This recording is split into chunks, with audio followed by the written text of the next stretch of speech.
Hello, everyone! It has been a while since we last saw your beautiful and wonderful faces. My name is Graham, and welcome to my channel. If this is your first time here, welcome, welcome, welcome. On this channel, we are all about playing role-playing games and MMORPGs and video games for friends, and relaxing and just, being yourself unappreciatedly and occasionally with other friends. Today, we are playing D&D 5e in the homebrew world of Anarion. This is the wonderful cast of Shards of Anarion who I torture every other week. And they keep coming back for more. I am joined by such wonderful people as... I am Truk. I am playing Garak, the Death Cleric. We just found out some news that we have finally leveled up. Ooh, I'm excited. And next, L. Hi, I'm L, and I'm playing Ning, the Tortle Monk. And yay for levels up. And now it's Derek. Hey, that's me. Hi, I'm Derek Sword. I'm playing Verban, the Knoll Ranger, and I will then pass it off to Fox. Hey everyone, I'm Fox. I'm playing Brodus, the Dwarven Bard, and I'm excited for Ning to learn about all the shenanigans we pulled. So, yay. And I will give it over to Pharaoh. Hey, I'm Pharaoh. I will be playing Sinra Starmain, the Leanin Warlock Paladin. And last, but certainly not least, as far as players go, is Vinny. Hey, I'm Beanie, and I am playing Zadar, the Dragonborn. He does not sound like this, neither do I. What else do we? He's a rogue. All done.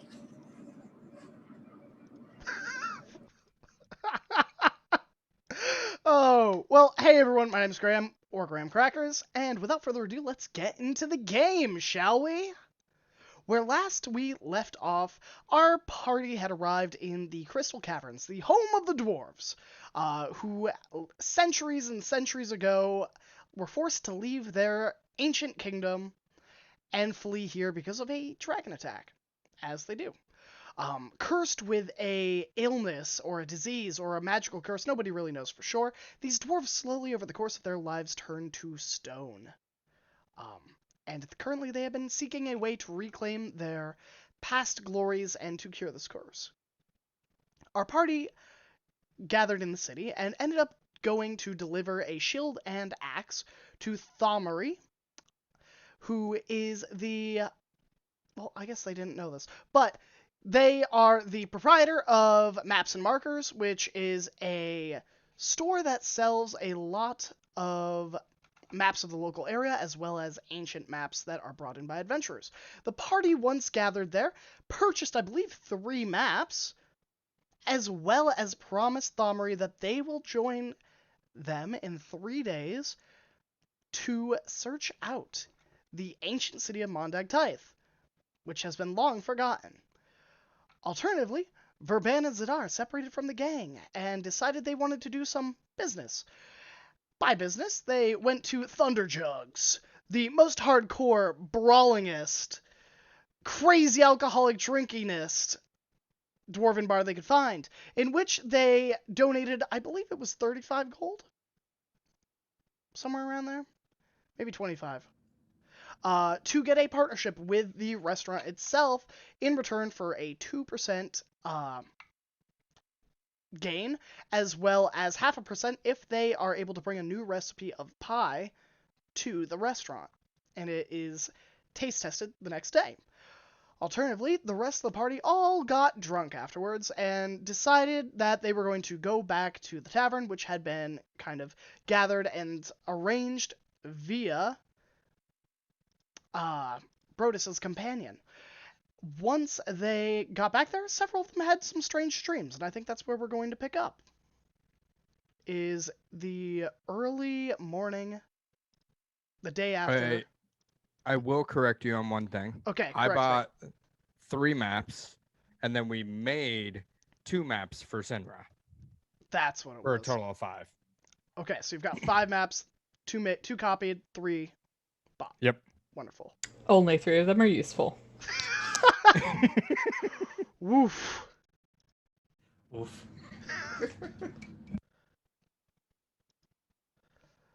And they ain't mine. Yeah, so morning arises. Given, underneath the caverns, it's very difficult to manage time without the cycle of the sun and the stars above you. However, as the night progressed, the glow of the bioluminescent lamps and of the lichen that kind of carved along the crystalline walls kind of faded and ebbed over the course of the night, leaving it almost a entirely pitch black city besides the braziers and torches that had been set out. In the morning, around you would estimate between 8 and 10 a.m., the lichen and the moss and the lamps begin to glow again with that incandescent yellow light. And the hustle and bustle of dwarven feet along stone streets begins.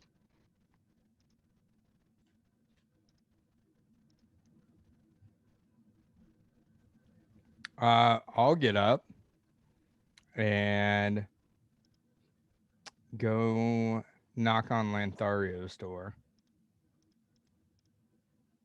All right. A moment passes, and Lanthario, your human companion, greets the door, dressed in finely made, stately garb, mustache recently waxed and trimmed, hair kind of slicked back. Good morning, my friend. Are you ready for the day, as they say? Yeah, ready as can be for today. Who are we going to go see this morning about, our ventures? I'm so glad you asked. I have several contacts that have led me to believe that we could get a pristine meeting with the Stone Speaker, who I have been told is a advisor on construction and mining, and I believe would probably be instrumental in any agreements involving the trade of crystal.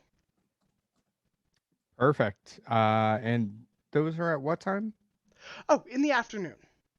Okay, so we still have the morning to eat and, prepare. Oh, of course. I mean, I would never wake up out of bed and then head off first thing. I mean, if this is how you wake up out of bed, you did pretty well. Oh, I've been up for hours. That's Oh, my secret. Bros kind of looks down and goes, like he's still in like casual, like not ready to go for this meeting yet. It's like, I suppose I better go get ready then. Oh, absolutely, absolutely. I mean, dress to impress. Do you think the beard needs a fresh trim or? Without sounding insensitive, I think it could stand some work. A couple beads, a couple ornaments. I mean, you can find them pretty much anywhere in the city. I think a little might go a long way for you. The Fair road enough. has been long and dusty. Fair enough. I will have to make a trip out this morning. Well, should I meet you there, or do you want to regroup downstairs in a few hours? Let's regroup downstairs in a few hours because, as you remember, I have to collect my compatriot Sinra as our bodyguard. Oh yes, that's the turtle, right? No. The turtle that is Ning. Sinra is the large leanin.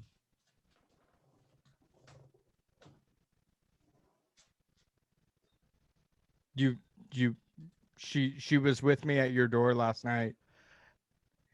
I just thought they were a really big tabaxi. Oh, well, from what I've gathered, she's not a tabaxi. Oh, well, that is very. That's a lot of information to take in. I'm going.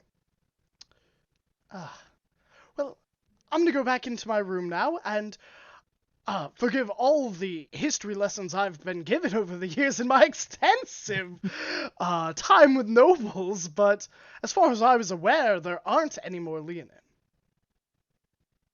Oh, well, maybe I need to ask her more questions too. It never hurts. We will meet back with Sinra regardless in a few hours downstairs. Wonderful, wonderful, wonderful. I look forward to it immensely. And remember, Brodus, Beads in the beard. I got it. don't cause a scene, is what I was going to say. Oh, I don't know what you mean, but I will keep it in mind. I knew I could count on you. Perfect. I will see you soon, my friend. Of course, and Mantharo just shuts the door. So Bros is gonna go put on his nicest wear, and then one of the tasks for the morning will to be go out there and see if I can find someone to do a beard job and fix up my beard for me. Yeah, yeah. You can. I'm not gonna make you roll for it. Describe your suit though. While I think of how much I dislike that word and those two words put together. At least you didn't ask for a mustache, right? Like, yeah, Just so, looking for a BJ. Like in a dwarven city, beard jobs should come like pretty cheap. Turn the corner and there's a beard job. You don't want to get a cheap one because then your beard's they're gonna just rake it. It's gonna be real dry. And Yeah, you get what you pay definitely for. stay away everywhere. from the back alley beard jobs. yeah. Yeah. Yeah. Oh God. A good beard job requires the proper beard oils. You need good lubrication for a proper beard job. Absolutely. All right. So to get beyond this, his wear is more like he's got like a finer leather that goes over the top of like a couple fluff shirts. It's a little open at the top. But yeah, it just kind of, it's a little loose down the arms and then has like some nice shine boots and, just kind of keeps it nice and a little bit, not as well as Lantharia. I do not have that money, but as nice as can be. Of course. So I will say that will take you probably about half an hour to, get find the proper location, get dressed. And then find someone to put beads in my beard. Yep. Okay. While that's going on, Garak, Verban, Zadar, Sinra, Ning. Who do you think would be the next one to wake up? Not me. Garak would be tapping on Cinder's door for probably at least an hour before she even thinks about stirring. Tap, tap, tap, tap. Where are we staying? The tavern. So I don't think I named it. been up for. I think you named it either. Well, here you go. Now's your chance. Well, because clearly I've forgotten and didn't write it down, like the terrible DM I am. Let's call it the Golden Anvil. Wow. All right. Well, Wow, Your judgment. Oh. I can't have every name be Thunderjugs, okay? No, I mean it sounds really fancy. Is what I was. That's why I was following. To my recollection, Sindra got shit-faced last night, Yep. and yeah, You were the only one to fail the Constitution save, I believe. I think I also If just memory drank serves. significantly more than everyone else. Yeah.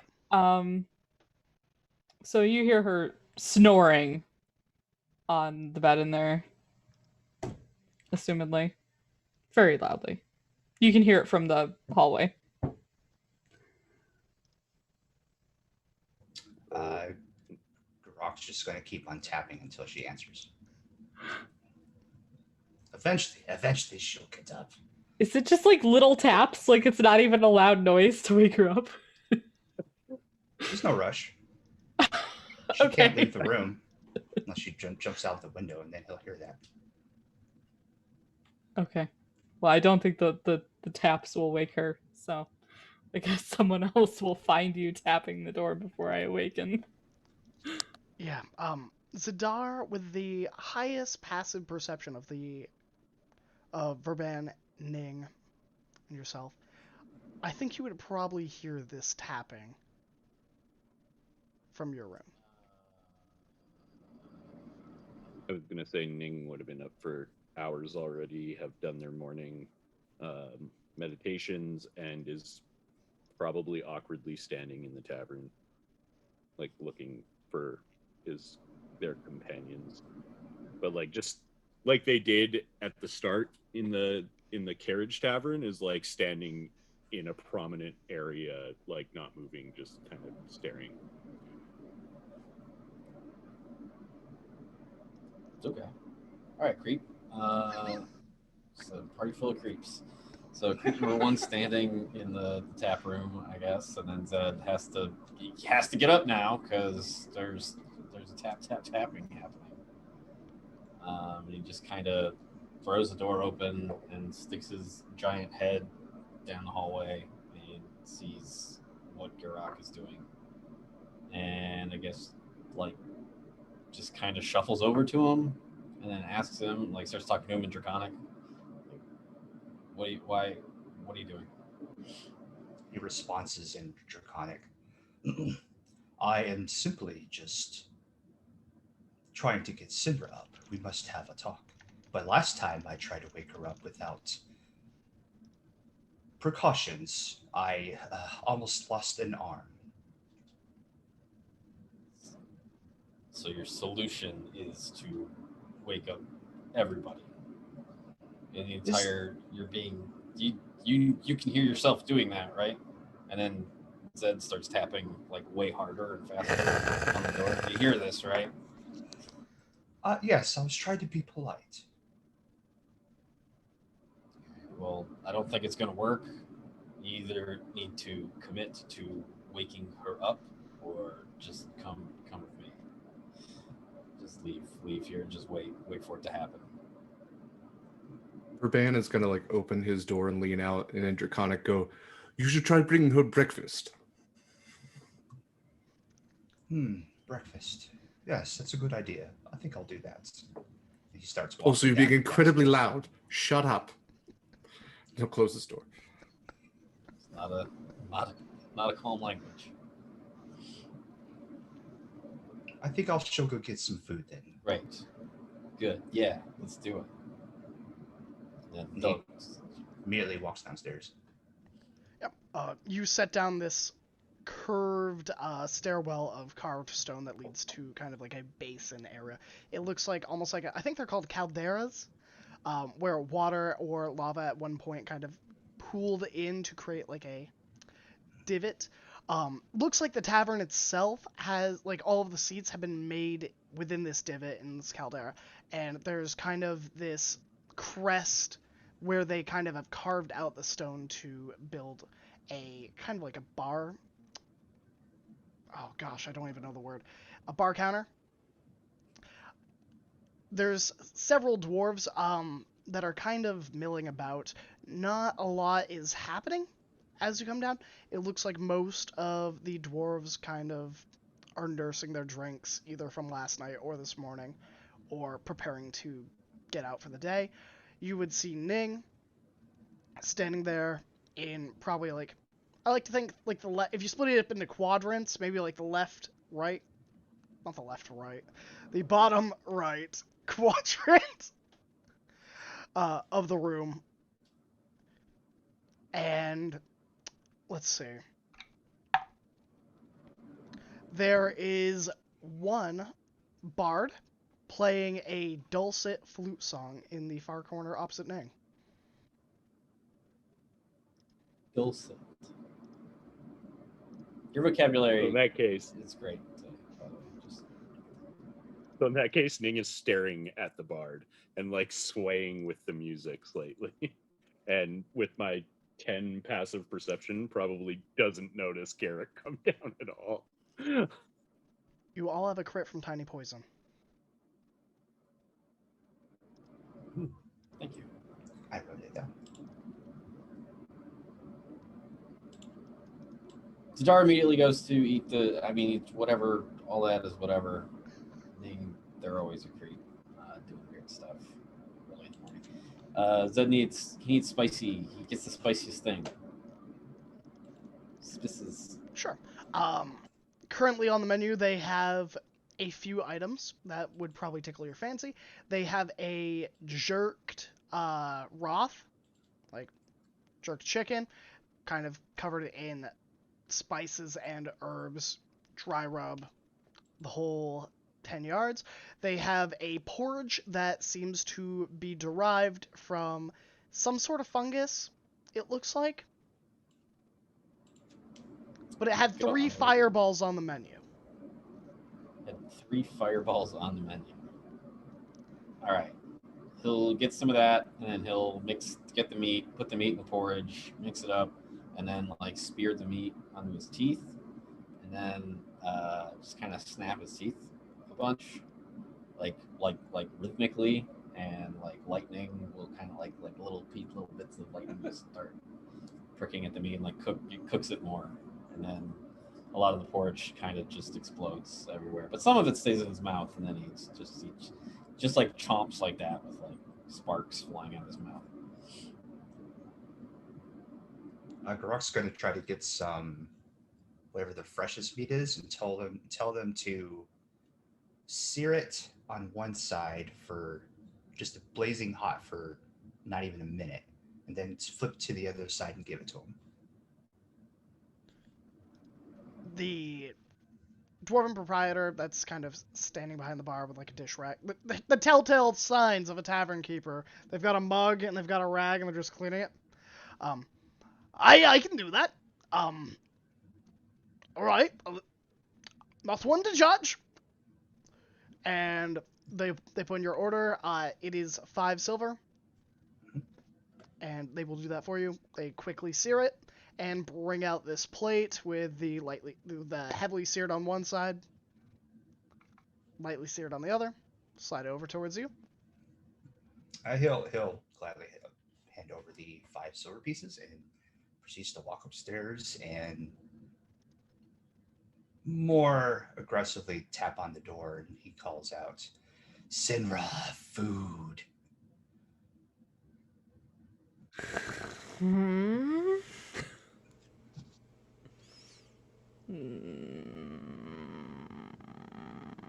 Open the door, Starlight. I have food. We must talk. We have to talk now. Now. A minute. Give me a minute. You hear her kind of like stumbling off her bed, like there's a bit of a tumble. Something larger than a bag hits the ground before she rights herself. And then there's a click at the door as she kind of like opens it and like just kind of throws it open so you can come in. She is not yet in her armor, but she after allowing you entry kind of turns and starts trying to assess the state of her items and gear, which is kind of just strewn all over where she'd left it from the night prior. He'll put the plate down on a side table, uh, like he normally would, but he'll stand off to one wall and gives her a kind of a long look, a serious look, and states to her, "There is a problem. Which problem? Many. That is what I thought. There are many problems. Where are the others? What mess have they gotten into? What time is it? It's morning still. Where is Brodus? He hasn't He- caused more problems yet, has he? Not since yesterday. That's what I'm referring to. That was a problem. Yes. She kind of pulls her heavy armor on, sort of latching it into place. She turns and looks over her shoulder and then glances to the freshly seared meat.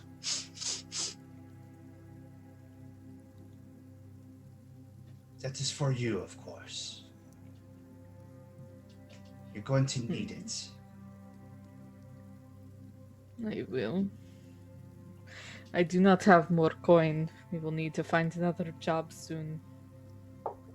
Coin is not a problem unless you need lots of it. I need enough to eat.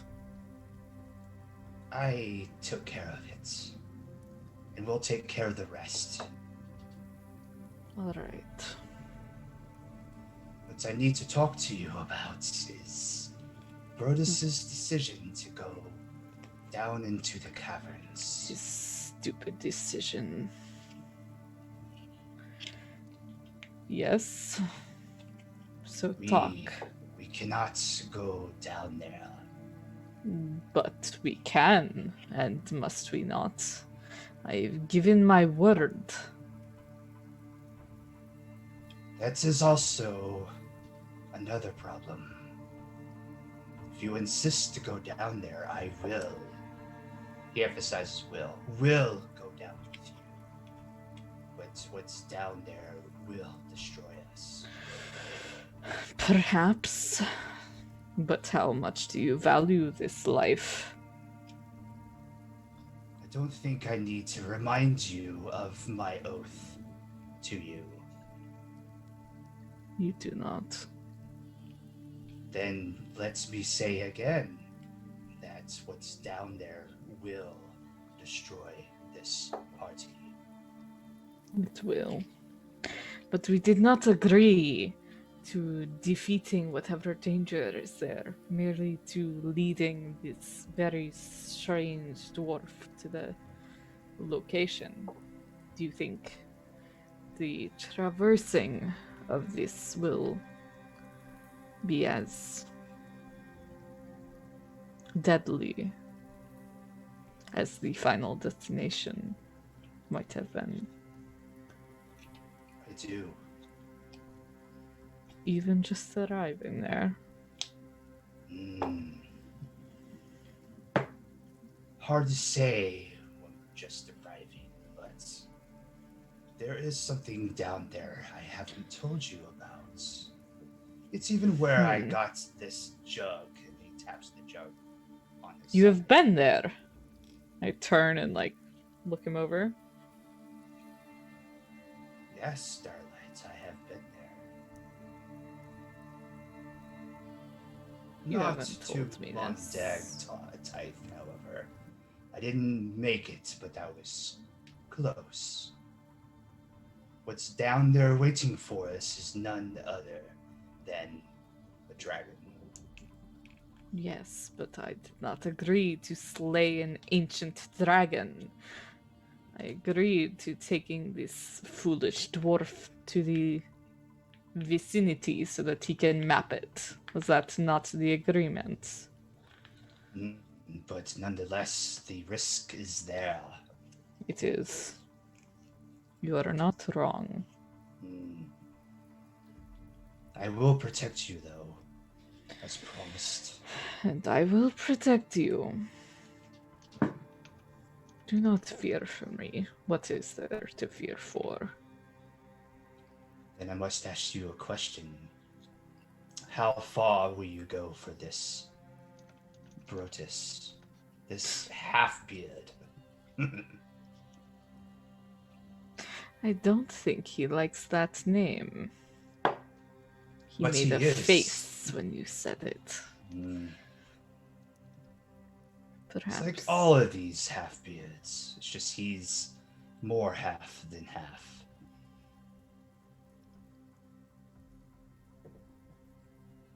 Did you know that fractions deteriorate when you become lower than a half? No, I don't. You could instead say third beard or quarter beard. That's too confusing. I don't do math. I kill, I don't kill. Zeros and ones. You paid for my food.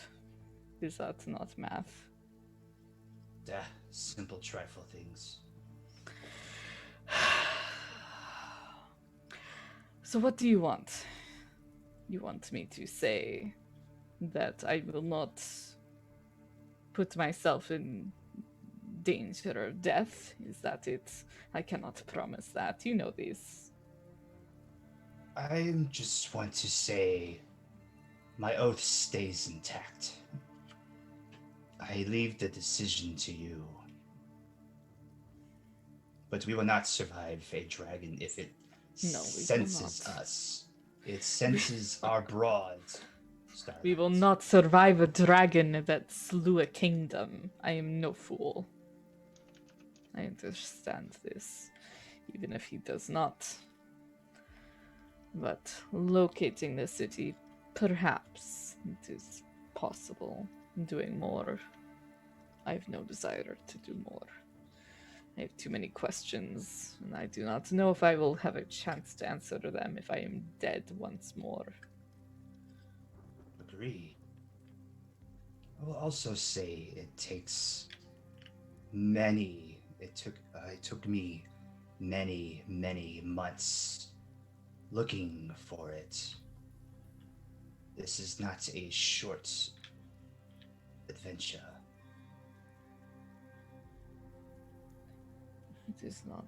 We can discuss this again later with perhaps Verban and Sidar. They can be some sort of voice of reason.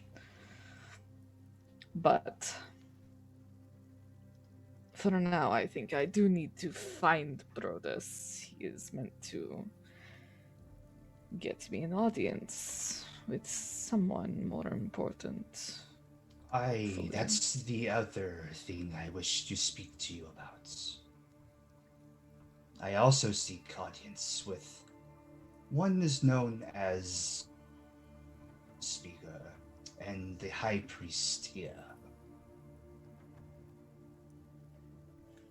You think they will not be at this meeting? If they are not, we will find another audience. I just wanted to mention it. If it's aligned with our goal, good. If not, perhaps a separate meeting can be called upon. I will A accompany request from a humble servant of Starlight. You are not a servant of mine. I am a servant of my gods, Null, which has deemed me with an oath to protect you. So call it what you will, Starlight. I only know this Null through you, but I have seen through you great things. If I can help you find an audience with these dwarves you seek speech with, then I will. But You first... will not. Yes. Please, go. But first, I think we should find the others. There are things in motion today, are there not? Yes.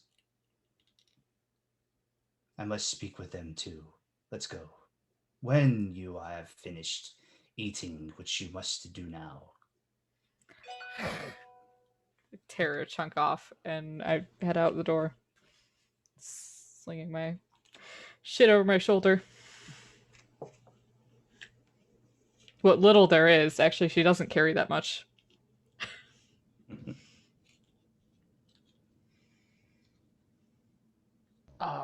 What did Sinra have the copy of the maps, or was that all bundled up together and kept with Brodus?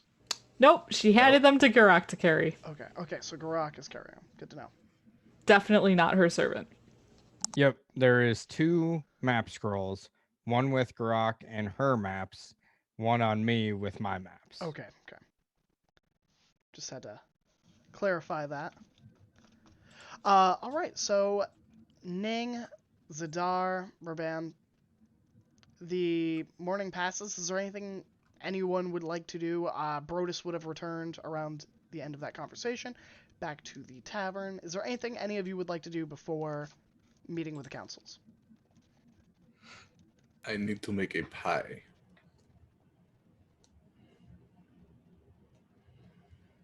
That might be like all Verban says as he just walks down the hall. Maybe letting it to anybody. Just like exits his room, fully dressed. Just, I need to make a pie today. Help.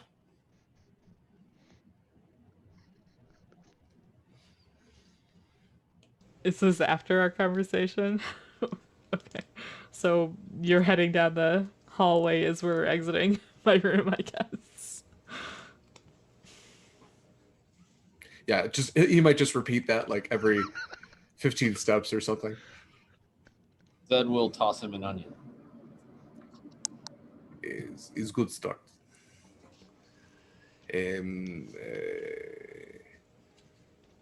How do you make pie? I need flowers or flour. I've never made a pie. I am no help to you here. Do you have anything that can go into a pie? I look down at the half-consumed steak in my hand, I have bones. and then I take another bite. Lots of bones. Brodus, Apples. upon overhearing this, is just like, to make a pie, you need to make,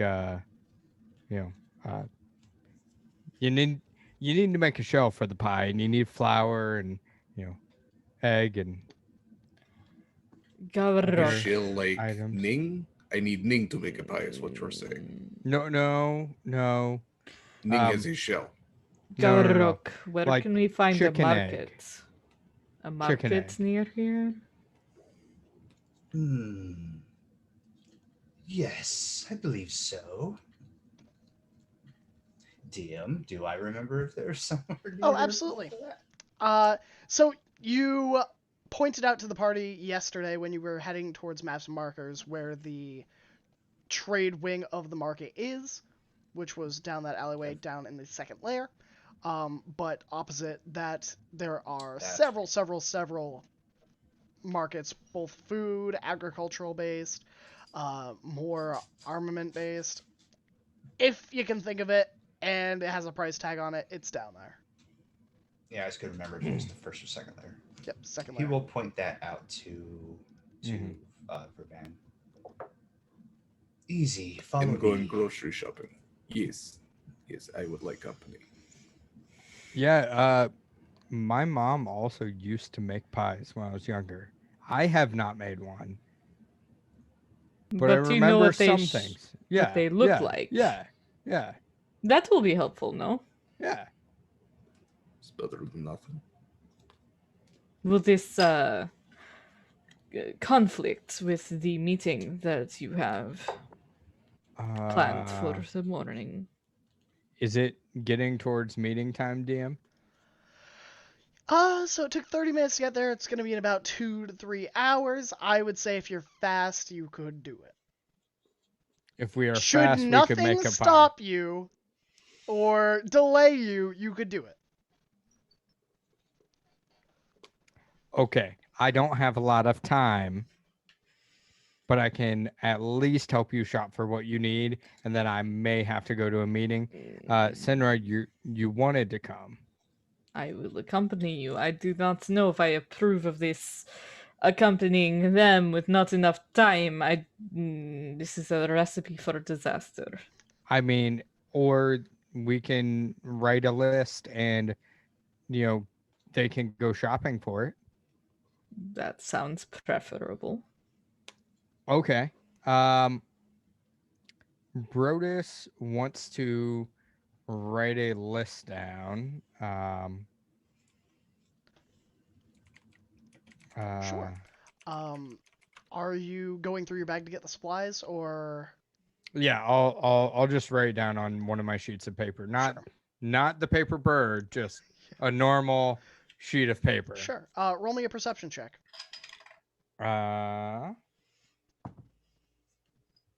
12 plus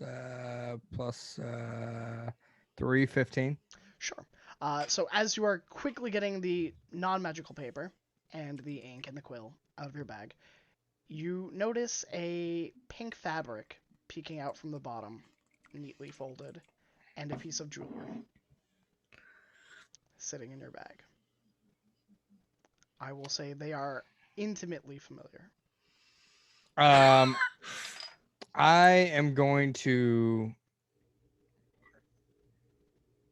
shove it further in my bag so no one sees right now and continue getting out my paper. Wonderful. And I am going to give them the ingredients for the D&D version of a shepherd's pie. Okay. But it has no actual like amounts to it. It is just ingredient names. I love it. Are there any Brodus touches that his family would have added to a D&D shepherd's pie, like dwarven Figs. ale? Figs. Oh, I like it. All right, figs. Do you not also add dates and No, just figs. currants? Nope, just figs. It's how my mom would make it. But yeah, here's the ingredients. Get some. I would also add dates and currants. I'm a bit confused. I understand the ingredients, and yet I do not see shepherd on your ingredient list. Where does the shepherd come into your shepherd's pie? It is a possessive yes. possessive noun. It is a shepherd's pie, not a pie of shepherd. The apostrophe I missed. Too bad. Yes. Yeah. Too bad. But we aren't shepherds, so are we allowed to make it? Yes. Oh. Yes. Perhaps also some saffron for the crust. I have an idea for later. Interesting. So the essential ingredients plus figs, dates and currants, and saffron.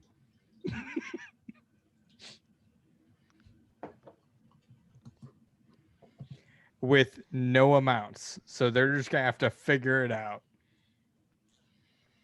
Buy one of each. Hello, I would like to have all of your eggs. I should have named the title of this episode "Recipe for Disaster." If only I'd known. Can you not change it? There's probably still can. time to change it. All right. So after writing down the recipe, who is going shopping? Garok's going shopping. However, he's going to look at Pharaoh or at Sinra and say, "Don't leave without me." I cannot promise that. If you take forever, we will have to leave. That is why I am not accompanying Verban to the market. We will hurry. Good luck. And he looks at Verban. We need to hurry. Okay. It's very ominous the way she said good luck, but that's fine. We're just going shopping. All right, so Garak, Verban, anyone else? Ning. All right. The three of you head down to the market. The rest of the group, Sinra, Brodus, and Zadar, are you anything you are doing other than waiting? I believe Sinner and I are just waiting for Lanthario so we can go to the meeting. I'm probably bibbing it up now since I have my nice clothes on and trying to eat, but that's about it. Okay. Yeah, you can. I think you can manage eating. I don't think you would get to your age if you couldn't, unfortunately. I think you would find Sinra sitting at a table, sort of looking rather pensive, and perhaps sort of absently running claws through her fur, like kind of shifting it into place. A sort of minimal but practiced method of getting herself ready for something. Like she looks like she's mentally and somewhat physically preparing. She doesn't have to be much, but How did whoever do on fixing up my beard? Odds or evens? Evens. All right. All right. You think you did great. Great. It looks better than it was before. Perfect.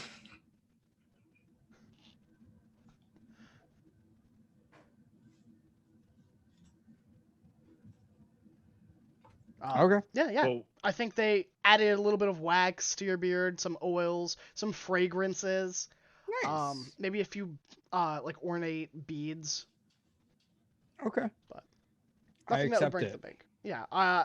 Mark off 1 gold for the beard treatment. Okay.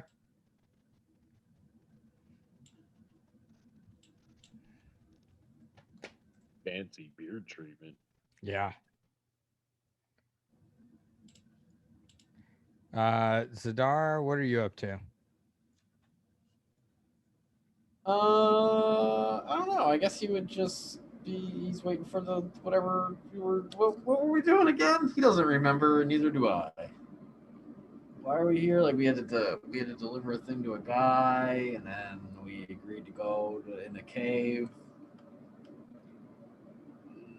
I have a business meeting that with Lanthario and some upper people that Sinra is forcefully wanting to join.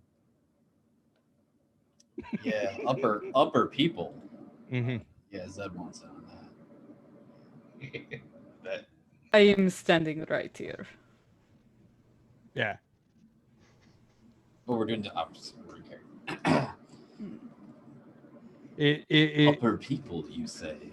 Yeah, if you would like to join, I would suggest putting your best wares on.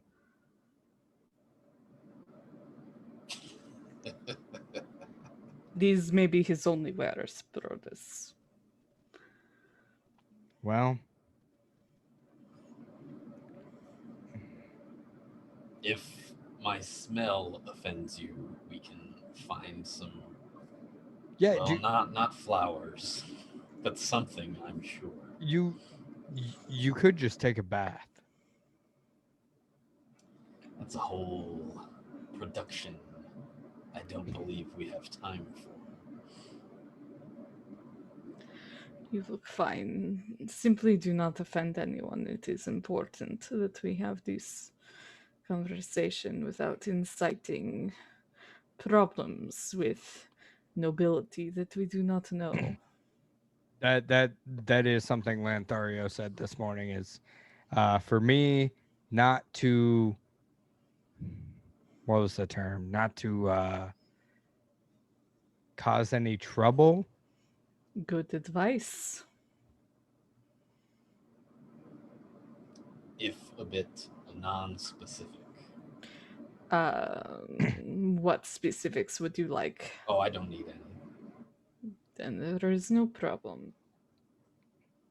I will be as a corpse.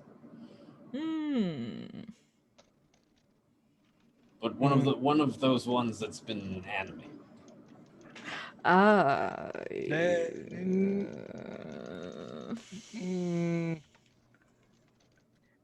Just be yourself, but not yourself.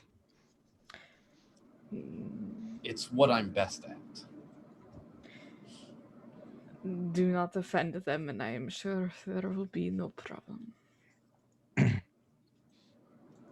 I'm sure if none of us are combative or offensive, we won't have any issues. Yes.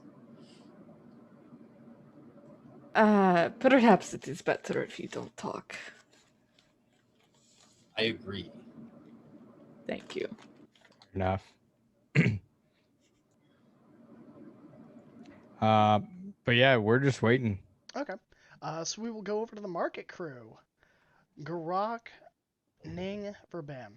As the three of you set down towards the second layer of the city, there are a lot of miners heading deeper into the mine. You head down that staircase. You see the funnel headed into the Underdark of that boat that's seemingly drawn back up from the river magically, heads down deeper into the depths, coming back laden with ores and such. With ease, you're able to find the market square. It is pretty busy. People buying and selling ores, jewelry, weapons, various knickknacks, anything you can think of. Children's toys, carvings. There are some people selling foreign foods from the Assyrian Empire. There are a few shops, not many, of foreign exotic goods, but the vast majority are mundane.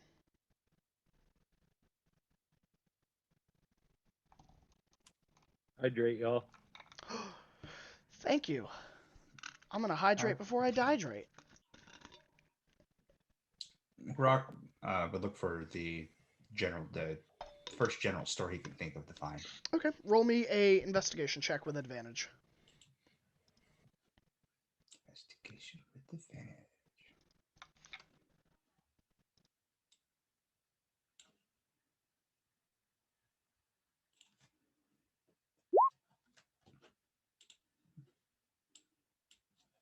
Uh, 18.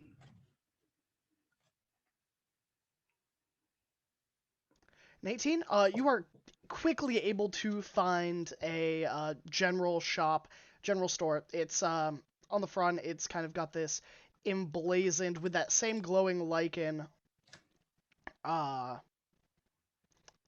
kind of was on the lamps and on the crystal that kind of measures throughout the day, called the Hotspot.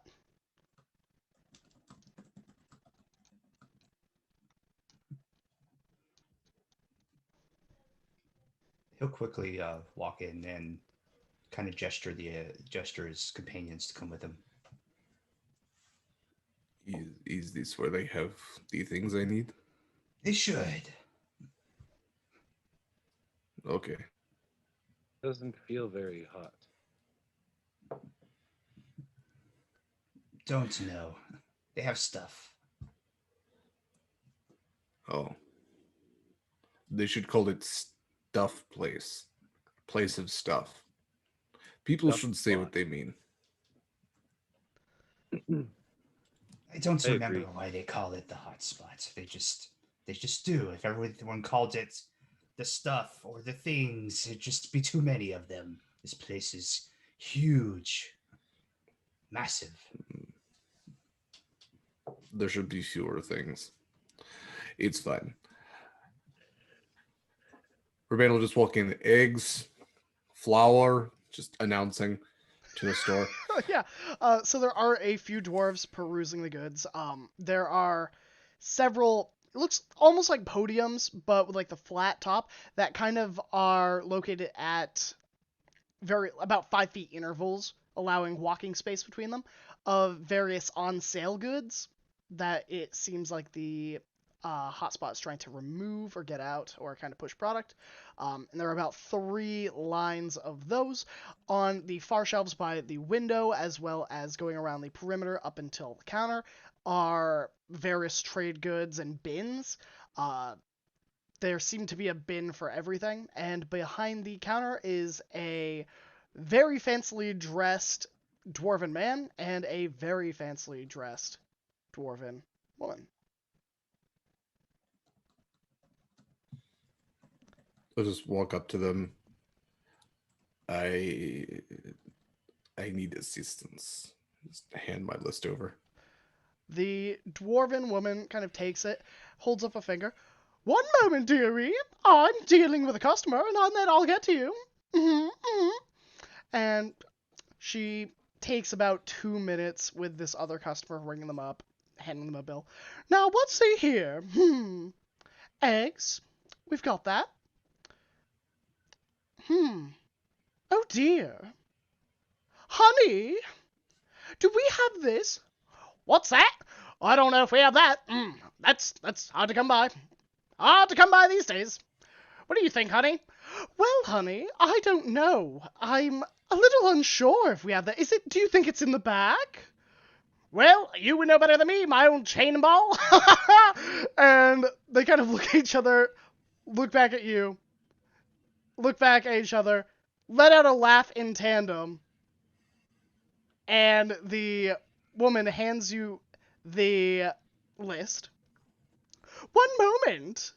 And she kind of steps around the counter, around you, grabs a basket from behind the counter and starts, like, grabbing eggs, grabbing flour, grabbing the common goods that were on your list and kind of piling them up for you, while the younger gentleman heads into the back room, and you just hear, oh, now where did I put that? That's very odd. One moment. And he comes back with some figs and some sage. I don't believe that is what you asked for, but he kind of puts on the counter. Well, you almost had everything.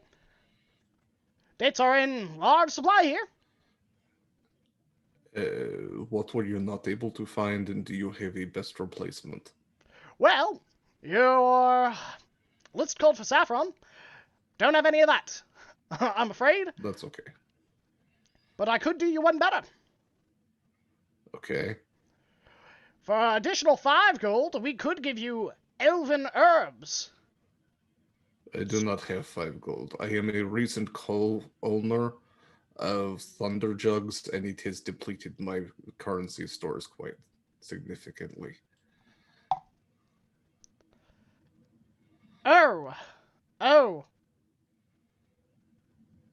Did you hear that? Did I hear what?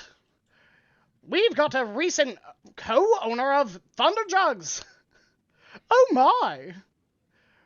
I never thought I'd meet an owner of that dingy place. I assure you, it is quite a respectable establishment. You should try the beverages. I can assure you a discount on your next meal, should you choose to patronize our establishment. Well, we'd never be caught dead there. Front for the Thieves Guild it is. Honest folk wouldn't go there. Isn't that right, honey? Why, yes. Thieves and all. Oh, I'm sorry, dearie. And she'll put the basket on the counter. Yes, Nick? Can I have honey? Sorry. Go ahead, Nick. Are being well versed in herbalism, do I know if elven herbs are actually good or not? Roll me a nature check with advantage. Because you did work at the herbalism caravan, I assume that you would have a decent knowledge on. That's an 18. 18. Depends on the herbs. there are a lot of herbs that can be called elven herbs. Which pretty much entails anything that is remotely located close to Teldwanon, the elven homeland.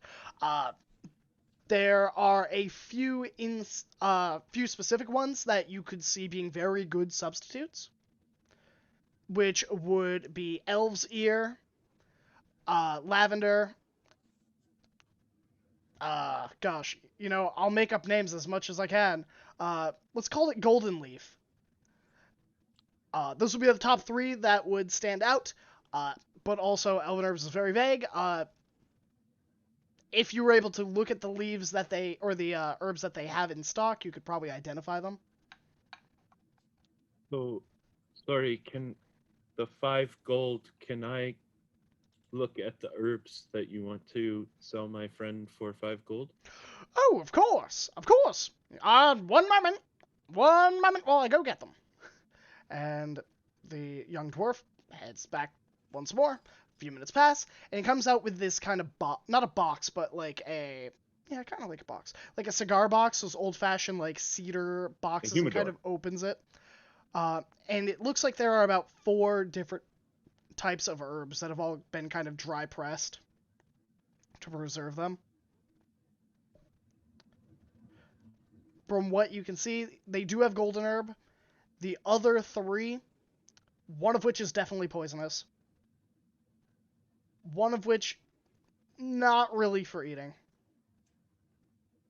And the last one is one you've never seen before. I would like to buy these, but unfortunately only one of them is rare. So I can only give you 3 gold for all of it. Roll me a persuasion check.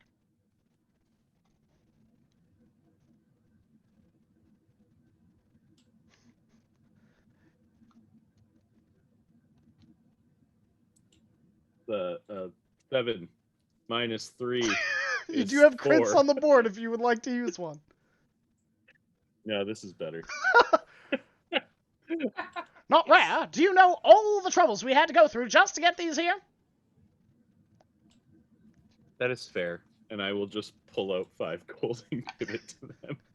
He will No. Actually, that is a common fallacy of economics. You are subscribing to the sunk cost fallacy. Just because you put in a lot of effort for something does not mean it has more inherent value. My friend Ning here is an expert on herbs and has informed you that what you have is not of value. They have offered you a monetary exchange for something in excess of its actual value. If I were you, the best economic decision would be to then accept Ning's proposal. What he said. I think the dwarf. dwarf. An eye. It's like, I think the dwarf, as you were talking, just grabbed the 5 gold that was being offered and be like, "Supply and demand, young fellow. If someone's going to pay me 5 gold for something worth 3 gold, that means I'm making a profit margin. Ha ha! That's so right, dearie. Oh! This is a dog-eat-dog world. I will also take honey. Honey, please. Oh, would you like all the stuff in the basket that I got you? In addition to, yes. All right, that will be 68 silver. That is far too much. That is like 6 gold for groceries. I am making a pie. A pie should not cost 6 gold. Well, you can't blame a woman for trying. That'll be 20 silver. It is significantly better. Do you also have the herbs required to make healing potions in your establishment?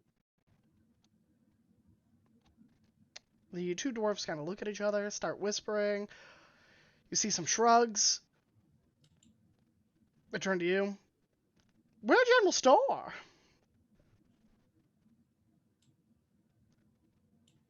What my ball and chain is trying to say is, if we were in the business of making healing potions, which we aren't yet, but we could be, we would have those. But I think you should probably go to the alchemist shop. I could recommend a few if you would like them. Ning looks at Verban. They speak really fast. Do they can recommend people to us, and we can also trust Garok to potentially help guide and save us in this city of fast-talking shysters. I know a few Trust stores. Garak. Thank you. And I will take the box of herbs and tuck it into my shell, and put 2 more gold on the table for the groceries. They will take the gold, and they will give you change, which I believe. No, 2 gold is 20 silver. Well, you said They it's don't give 20 you any silver. change. Yeah. So I'm stuck in Guild Wars' mind where I'm like, 100 silver makes 1 gold.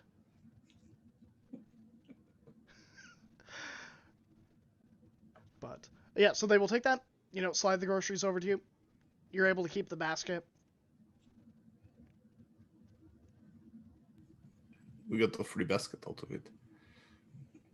it's a very nice basket. Mm. So I need to go bake a pie somewhere. Don't have time for pie baking. It takes too long. Unless you're not coming with us to the meeting. There's a meeting? There's a meeting. I will. You know what? A pie takes time to bake. A meeting takes time. I will bake the pie while we are in the meeting. We could mix the pie, put it to bake, and then go to the meeting. Yes, good idea.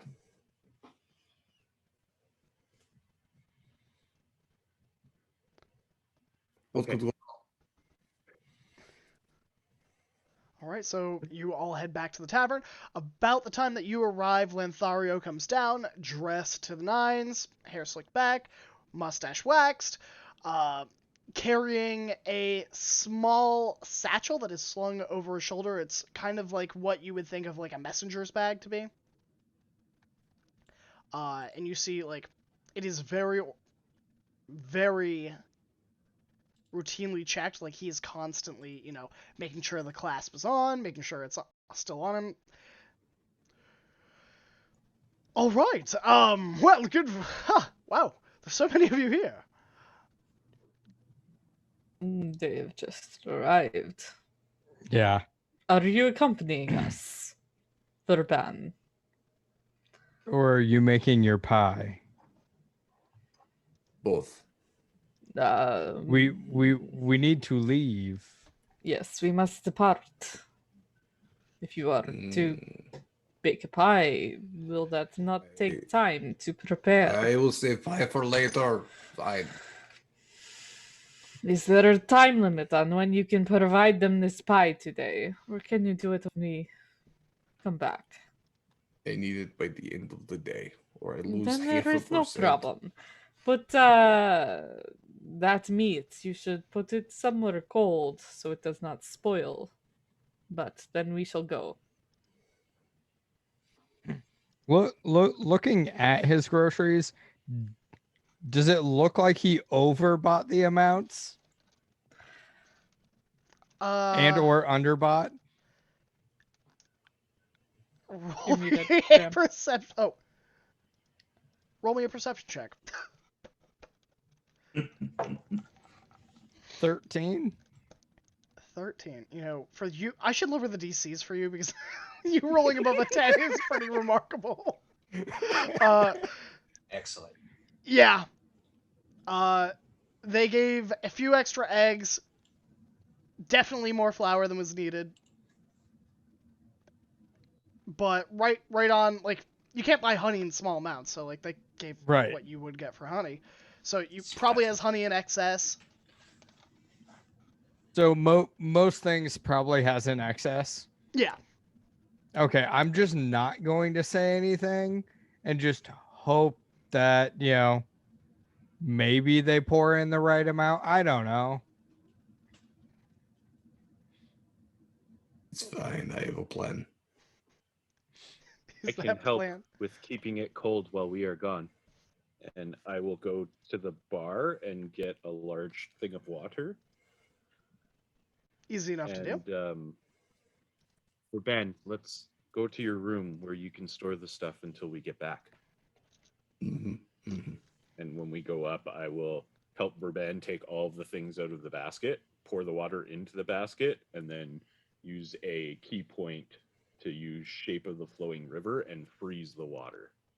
And then put all of the ingredients back in the basket. You know I'm what? glad we Take a didn't do that DM to the flower. inspiration for that. For being Well, creative. yeah, maybe not the flour, but Into the that water needs you to be go. cold. Frozen eggs. Yo. We're just gonna like put it on top so that it stays cool. And Of course. I love my eggs frozen. That way they crunch on the outside and the inside. nothing like a good old egg pop. All right. You all have a Egg slushies. crit from Bob. Mm-hmm. Oh, no. I have a crit from Bob. You all don't. You have a crit from Adam. Yep. Look at that. Now I've got 2 crits on the board for this group. I have a couple crits. I have like 4 crits and like 3 inspirations. It's fine. Yeah, I've got, I got 6 this crits. many crits. All right. I gotta use I'm gonna them. I'm gonna need to throw you Yeah. guys into more encounters is what I'm hearing. I'm sitting on 6. So If you save up all your crits and get to 10, something special will happen. Level up. okay, that's tempting. I like the sound of Yeah. I mean, special. I'm Yeah. not gonna say what you get. I'm just saying you get something. It's a surprise. I'll take a level at 10. That's fine. I will keep it into consideration. What happens next, Graham? Glad you asked. So, Lenthario has now gathered, and kind of motions you all on. Looks like he knows where he's going. It is the move of a practiced diplomat. He, keeps distance between those walking on the street from him, making sure that no one can kind of like accost him or you, or, well, not that you're under threat of being accosted because there's like 8 of you, but still. And leads you up towards the Noble District, which is kind of a side shoot of the first layer, which kind of extends into the canyon itself and is kind of carved into the stone and the crystal to have like an alcove that is kind of a rounded alcove, and he leads you up to there. It is a flight of stairs up, and you come across several guards that are posted, about 2 on both sides of the street, every 20 or so feet, leading up to these large, ornate doors of what looks to be topaz at the bottom, kind of like rivuletting, followed by this opal kind of doorway that has been made into one continuous, like, square door that's about 20 feet high. Is this the district that the king lives in? Roll I me would know his. this. You would, but things change. Roll me Fair a enough. history check. Was this the district? This was. Okay. I wouldn't know what's going on present day, so that's all. That's fair. Yeah, this was the district where the kings and nobility typically would leave.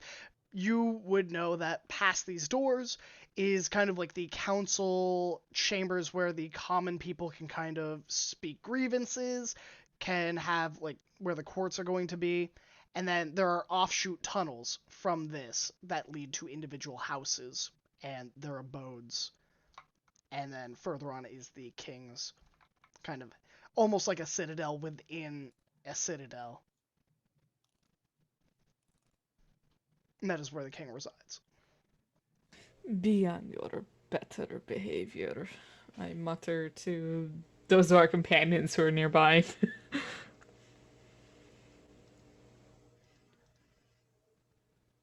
Bruce will straighten his posture while walking.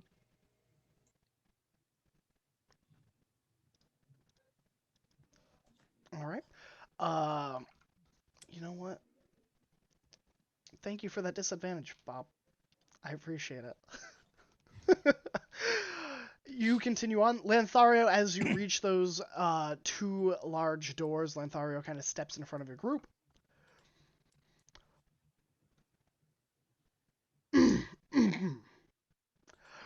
Lady Withershins sent me and my comrade and our bodyguards to discuss terms of business.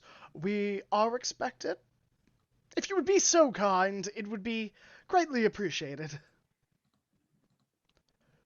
One of the guards kind of pulls out a stone, and I'm not sure if any of you have seen a stone like this, but he closes his eyes for a second and then tucks the stone back into his armor. Aye, go on in. Oh, yeah, thank you so much. So quick. Really. And the doors kind of open, and Lanthario leads you into this ornate flat room. The room itself, the floor is this kind of checkered flat surface of polished marble, of polished gemstones and precious ores that have all been kind of ground down into colored squares. There are about 8 podiums of stone that are above like high rises, kind of like bleachers that you would see in like a modern day courtroom in a theater production if they were trying to, extrapolate the size of it.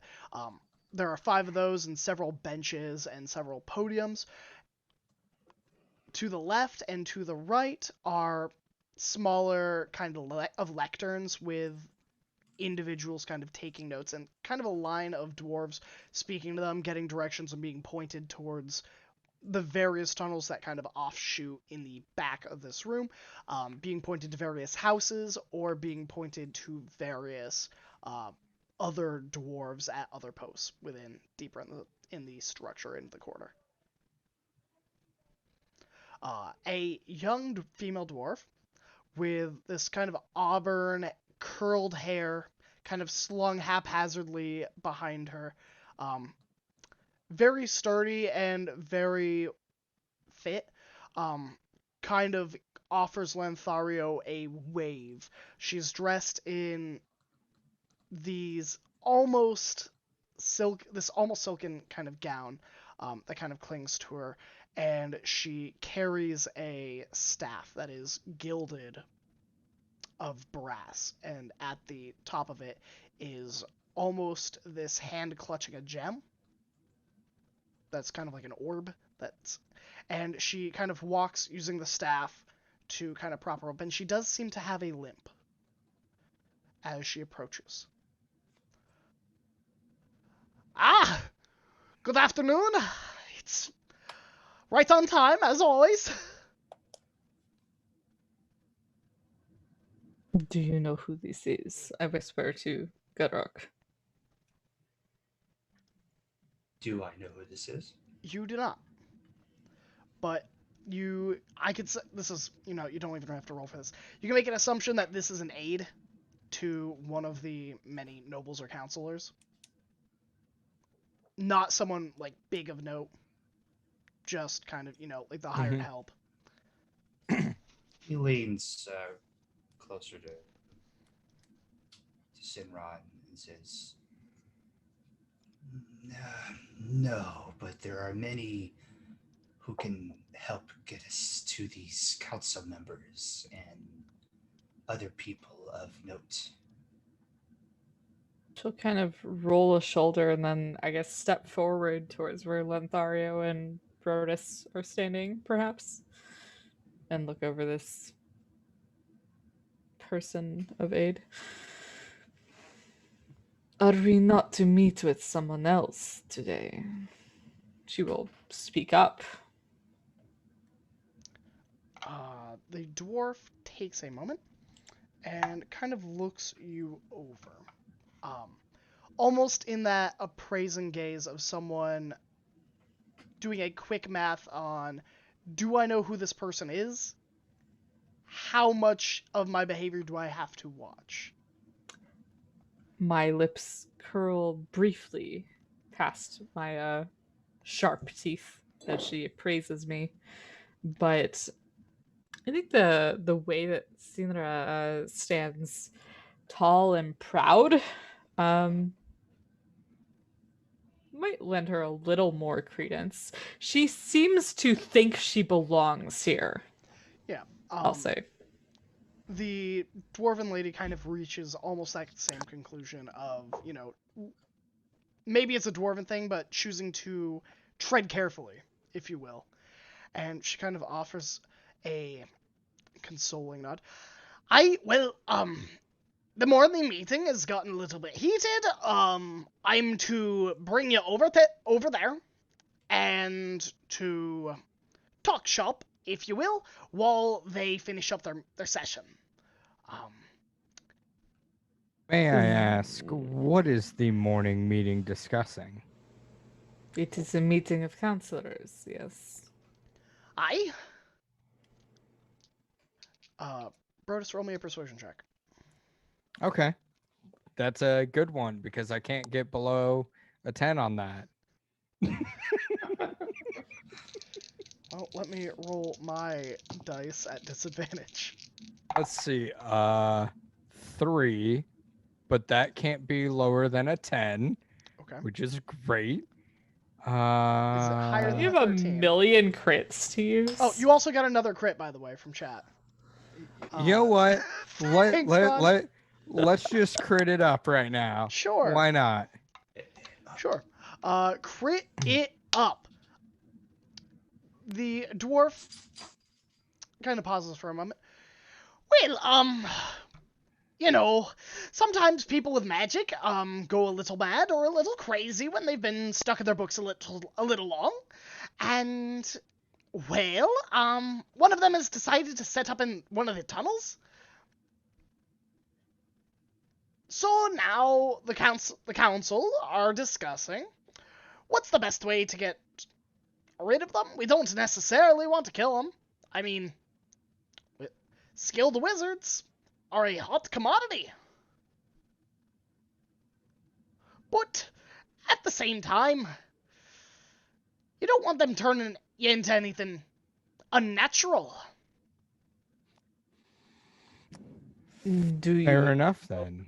include stone when you speak of unnatural turning? I Do you think this wizard has anything to do with the danger befalling you? not that I'm aware of. Thank you for Is- your answer. Is there anything about this wizard that you are not telling us? We're leaving out. Well, now that you mention it, some of the scouts that brought this information in said that there was a circle and they were, well, I'm no skilled practitioner in magic, but it seemed to be a circle for summoning. Do you by chance know what they were summoning? Not all my life. I'm just a dabbler. Or just the name of this practitioner? Well, it's up for some debate, really.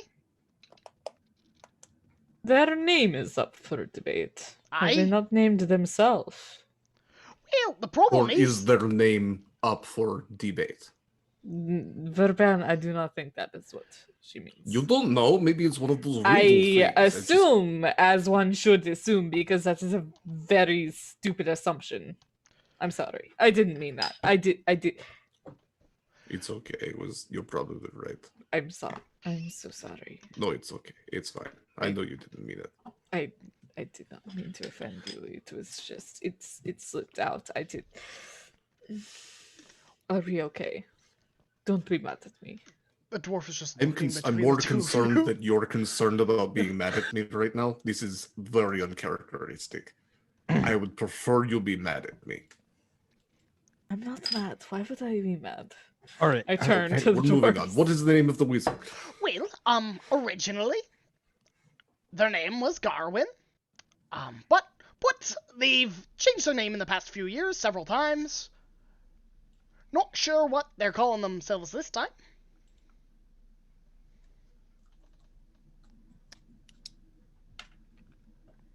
All right then. Well, I guess shall we proceed? You wish us to remain until the counselors are free, no? How long do you expect Our this to take? An inch on a beard, maybe.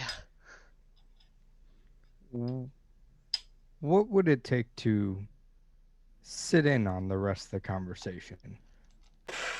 I'll give this to you for free, Brodus. There is no amount of money you could pay. Unless you are specifically invited to that meeting, there's anything short of law breaking probably not going to get you in. All right. All right. So Dang. you want us to track your wizard and bring them back alive? Well, I wouldn't oppose, but not really my goal. Sounds like their counselors would have more information on this. I think we need to wait. By what time today do you need that pie? By close of business? Wait, when does a tavern close? Closes in the morning. Any time today, yes? I believe it has to be within the calendar day. Okay. Then we can wait for some hours. There's no problem? Well, plenty of time for pie. Okay. We shall wait. Thank you for your aid in this. Well, What is your name? Oh, well, I don't get asked that very often, but I am asking. Is your name up for debate? Verban. can't say it is. My name is Narnra. Narnra. At your Thank you. That was service. close.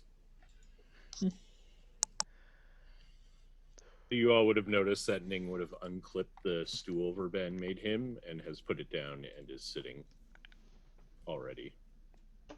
Like, kind of twirling the staff. Just so bored. Narnra will head off further in towards the council chambers, and kind of limps her way there. Everybody roll a perception check. Sure. What could go wrong? I don't know. 5. 7. All right. Big 19, baby. Woohoo! What? 21. Ooh. 23. 23. All right. 2. All right. Ning, there's a lot of people here doing boring stuff. Same old, same old. Brodus about the same. Probably fell asleep. Sinra about the same. Zadar, Garak, Verban. When Narnra takes a step, you hear the distinct sound of stone on stone when her left leg hits the floor.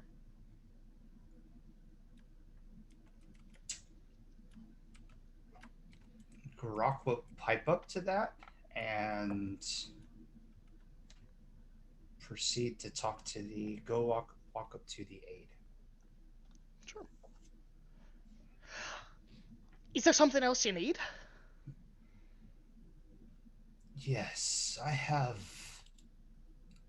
other business that is of sensitive importance. Oh? I believe the High Priest and Stone Speaker are in the meeting, yes?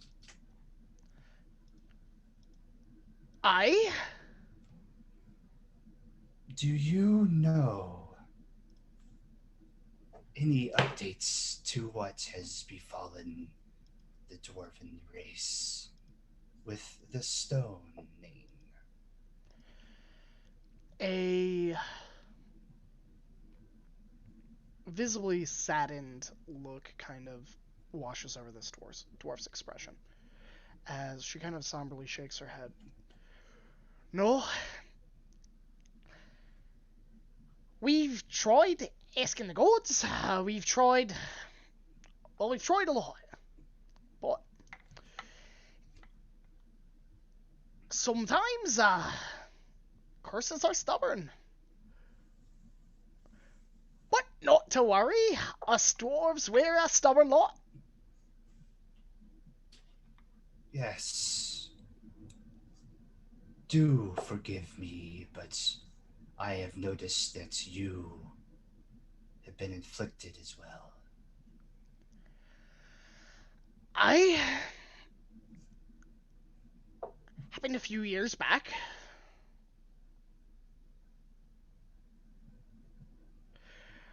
Bless the stones, it's going slow. Have you noticed it's been sped up at all?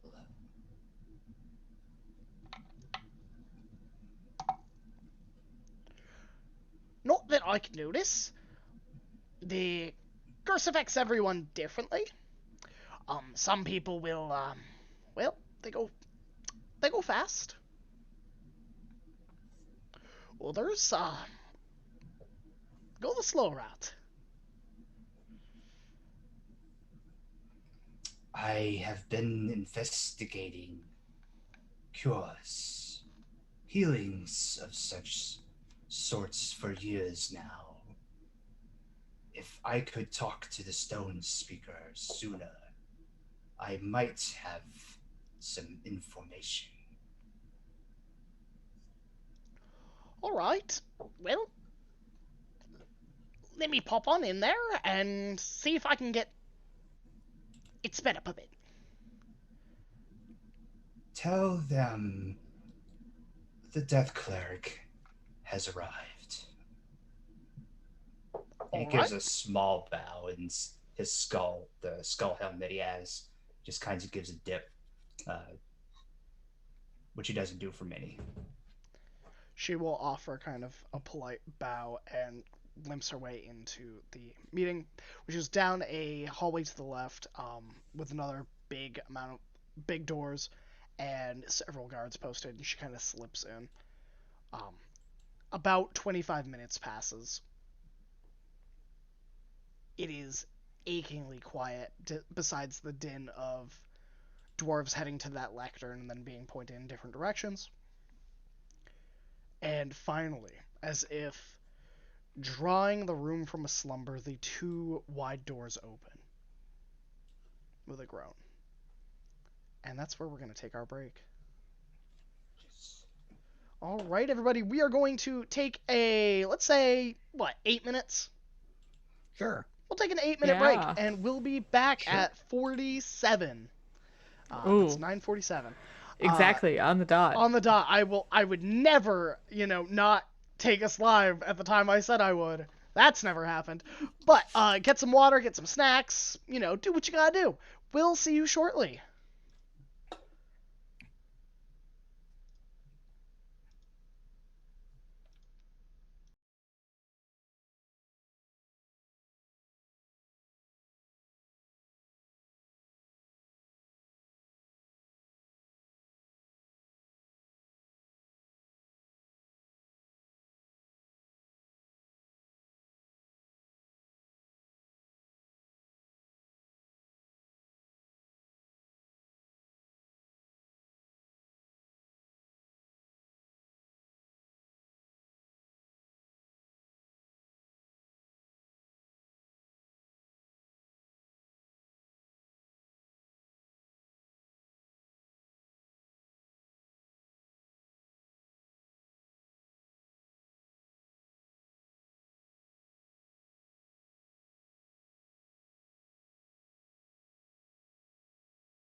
Hey everybody, we're back on time.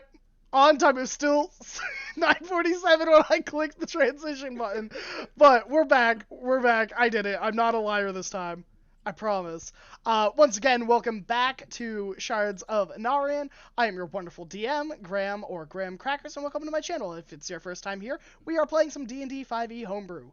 And if you are not here for the first time, welcome back. I love you. Thanks for stopping by and spending this time with us, friend.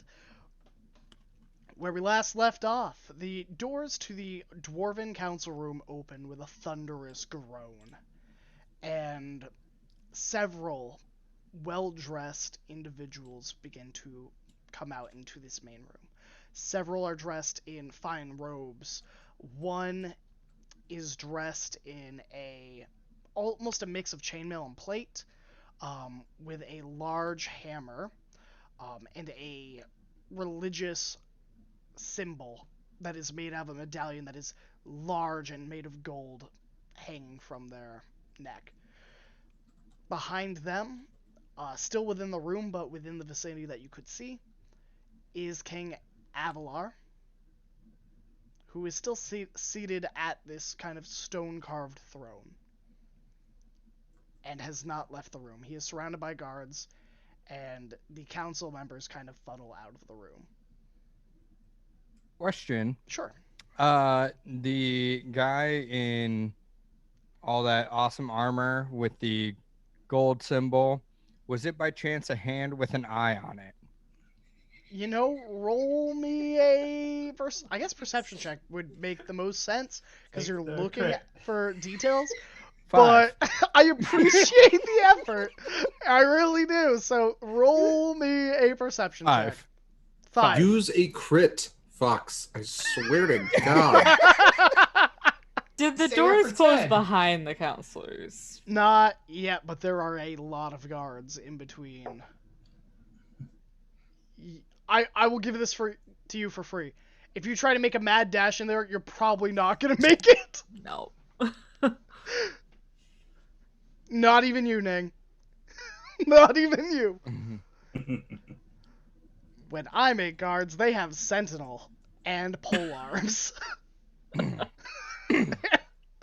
But, yeah, so the counselors are leaving. Brodus, you don't see any eyes or a hand on that religious symbol. Great. So you feel pretty certain the DC was a 0 because I knew you weren't going to pass. And it's very common religious symbol. It's Moradin. But yeah, not the cult of the Great. true seeing at all. Great. You know, I'm glad you're lowering my DCs. That's all I got to get all my DMs to do. Clearly. From now on, you're gonna have to roll crits.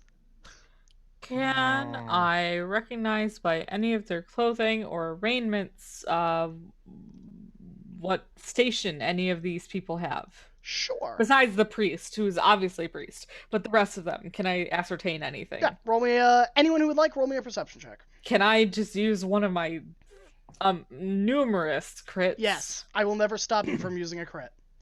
I have a lot. Anyone else want to roll crit or roll? I got 19. Actually, not bad. Things napping. I did a 23. All right. So I'm not allowed to talk. I guess I'll just look at shit. My roll doesn't matter. It was a 12. It's higher than 10. I'll take it. Sinra, outside of the clearly a priest, you see a individual that's dressed again in those maybe a little bit simpler than the aide that you had spoken to earlier. They are wearing simple robes. They've got a staff on them that seems to be made out of just stone. It is a stone staff with maybe like a few vines kind of wrapped around it. You would recognize them as a druid, but not necessarily what they are a counselor or advisor on. There is one dwarf that has a orb clearly magical, hovering right above their right shoulder as they walk, and has a wand kind of tucked into their belt. And then they have two dwarves that are dressed in simple silk noble outfits. Not sure what they advise on. Could be anything from being a representative of the noble houses to a, merchant. Last counselor that you see is a dwarf dressed in plate armor.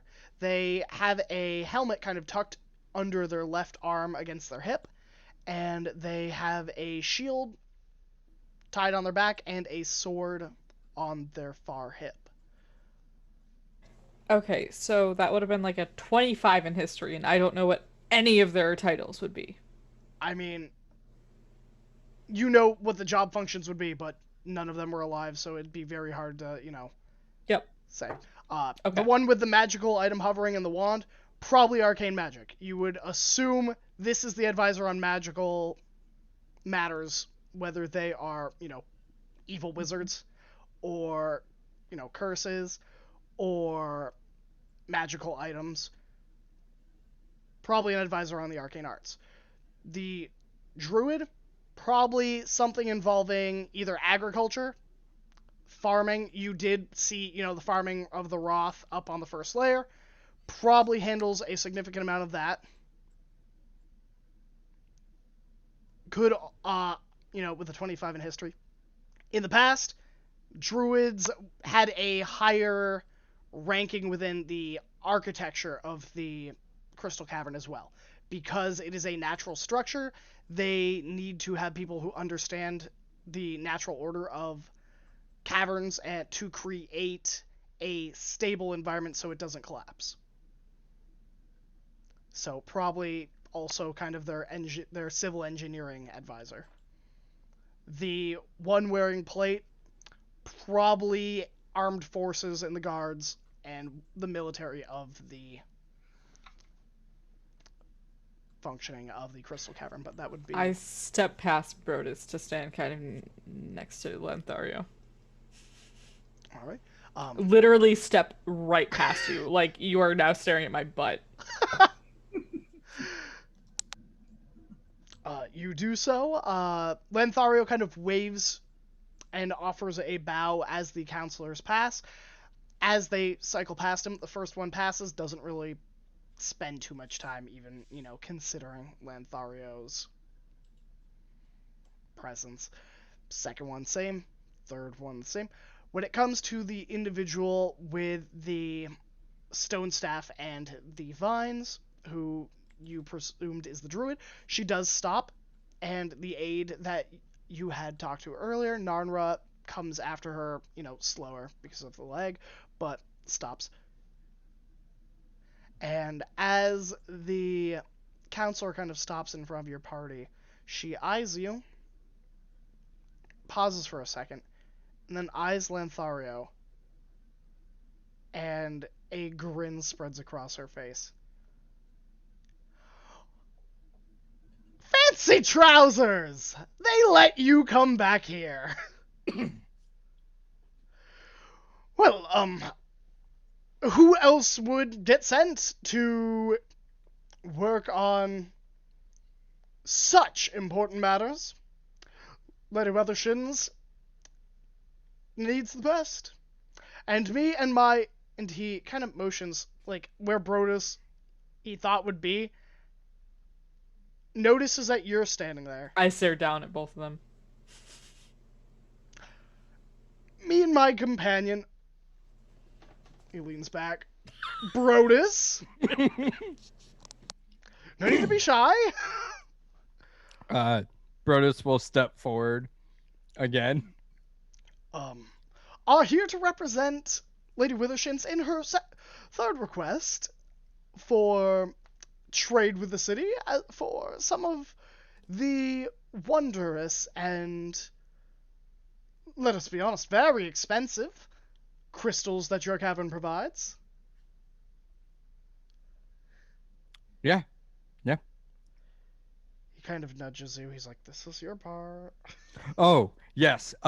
We are here to acquire a better trading of the crystals to take back to the kingdom of Andaland or ship back, one of the two. And we will supply money. I see. I see. So, what you're saying is, in exchange for my rare, valuable crystals that not only make up the caverns from which these us dwarves live, and that we can trade with others, you intend to offer us money, which everyone offers. Uh, is there something else that you would like instead of money? Well, now that you so kindly have asked, and I do forgive me, sir, I am in a bit of a mood today, as they say. I was informed of your current issue. You were now.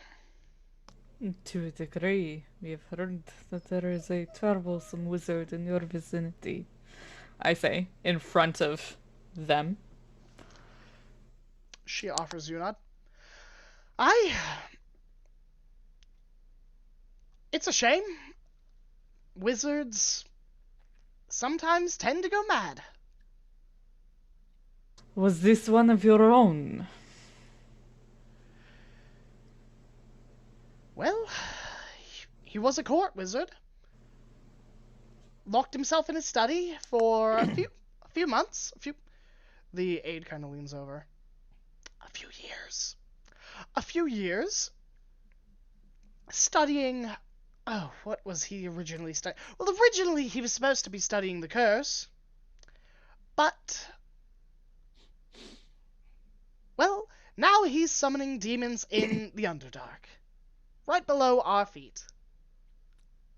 What's to say if, per se, we handled your wizard situation and brought him back and then trade that for the crystals that you would be giving the kingdom of Andaland? I'll do you one better. Because if for no other reason than to shove it in Nundugan's face, you bring the wizard to me alive. I will personally sign the charter to have trade of these crystals sent to the kingdom of Andaland. And I will even do it as at the evenest, fairest amount I can. And what would you consider to be the evenest and fairest amount that you can? Well, I would consider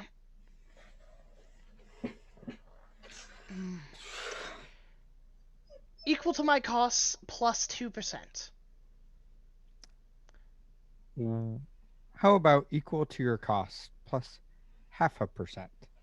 And I want to try and persuade them Sure. with a crit. All right. Here, let me roll real quick.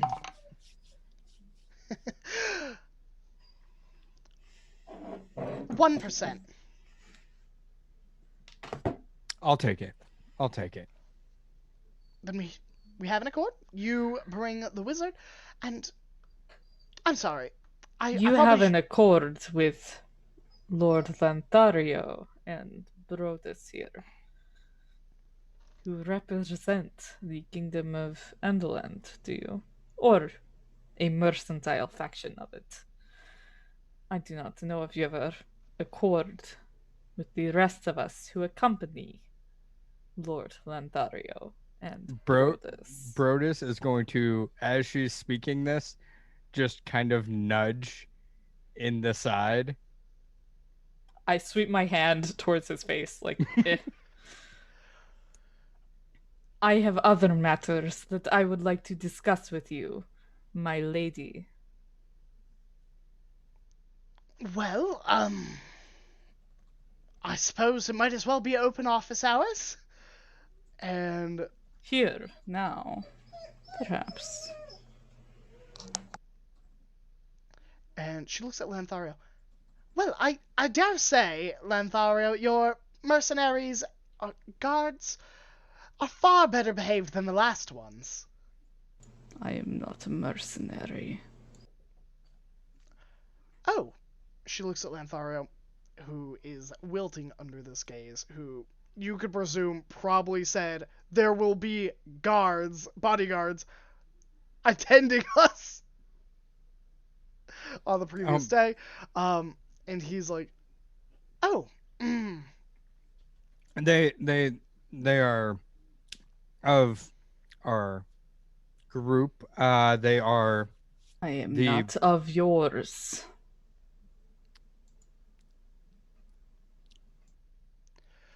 Well, what can I do for you?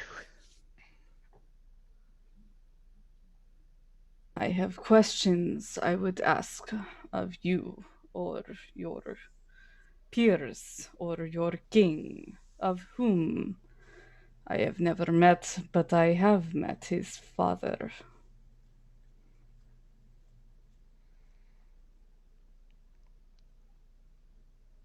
I see. Well, the current king is very young, so I presumed. But what would you request?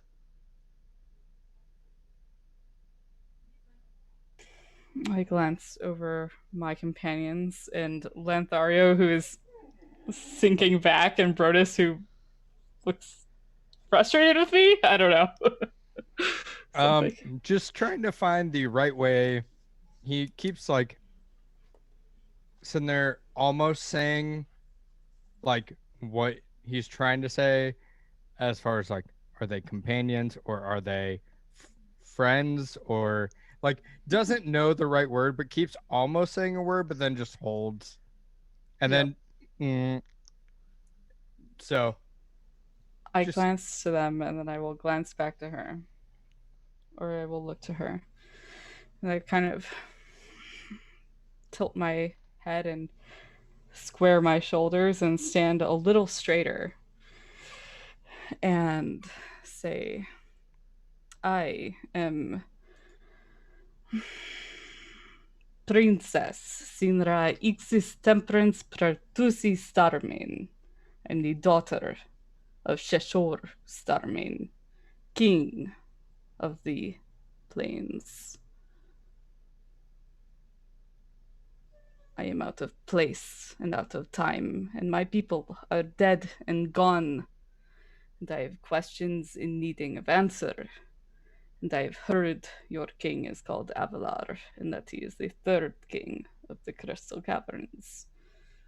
I have met his father, the second. I do not know Avalar, but perhaps my answers can be found with you and yours, for your records are long and storied. No.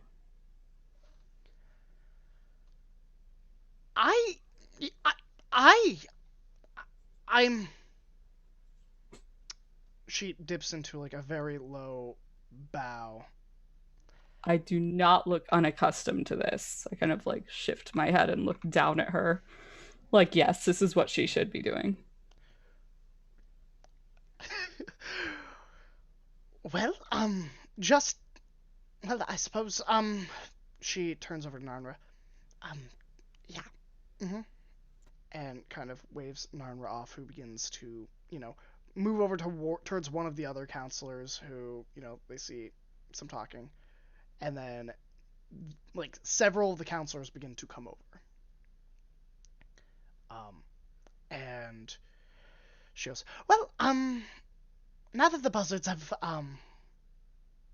smelled political favors in the air, I would love to show you to the archives. That will be of help. I do not know what I can offer to your buzzards. You understand that I am saying I am from a place long dead. I But your place is dying. Perhaps I can be of aid nonetheless. well, let's get a hurry on then. As the other counselors start kind of closing in, she begins to like mosey you all to follow her and like quickly at a hurried pace trying to outpace the other counselors to get out of the room. I slow my pace and look back to them. The two counselors that are making their way over to you is one, the advisor on the arcane customs, who has that orb of magic kind of floating in the air, and one of the ones just wearing silk and noble finery that you aren't able to place.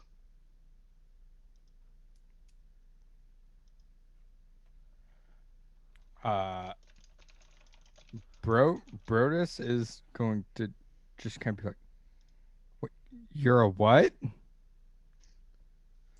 I raise a hand towards him, like.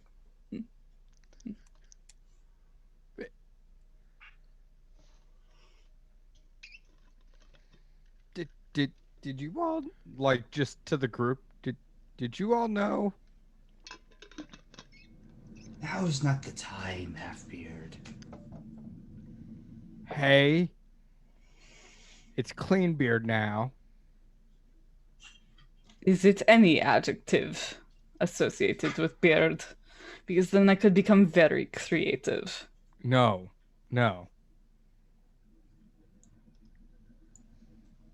I'm sorry. I didn't mean that. I look from him to the counselors that are approaching. One of the arcane counselor, well, I do say, a moment, if you will. I have many moments to give. It has been many a year since we last had a member of your pristine family in our halls. Let me be the first to welcome you and those who accompany you here.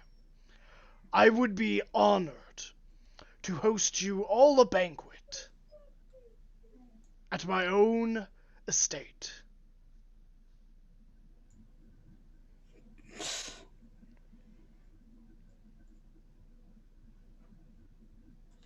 Why do you offer this? Well, there's so much we can learn from each other. I look to Garrock, trying to ascertain if he would have interest in this sort of banquet.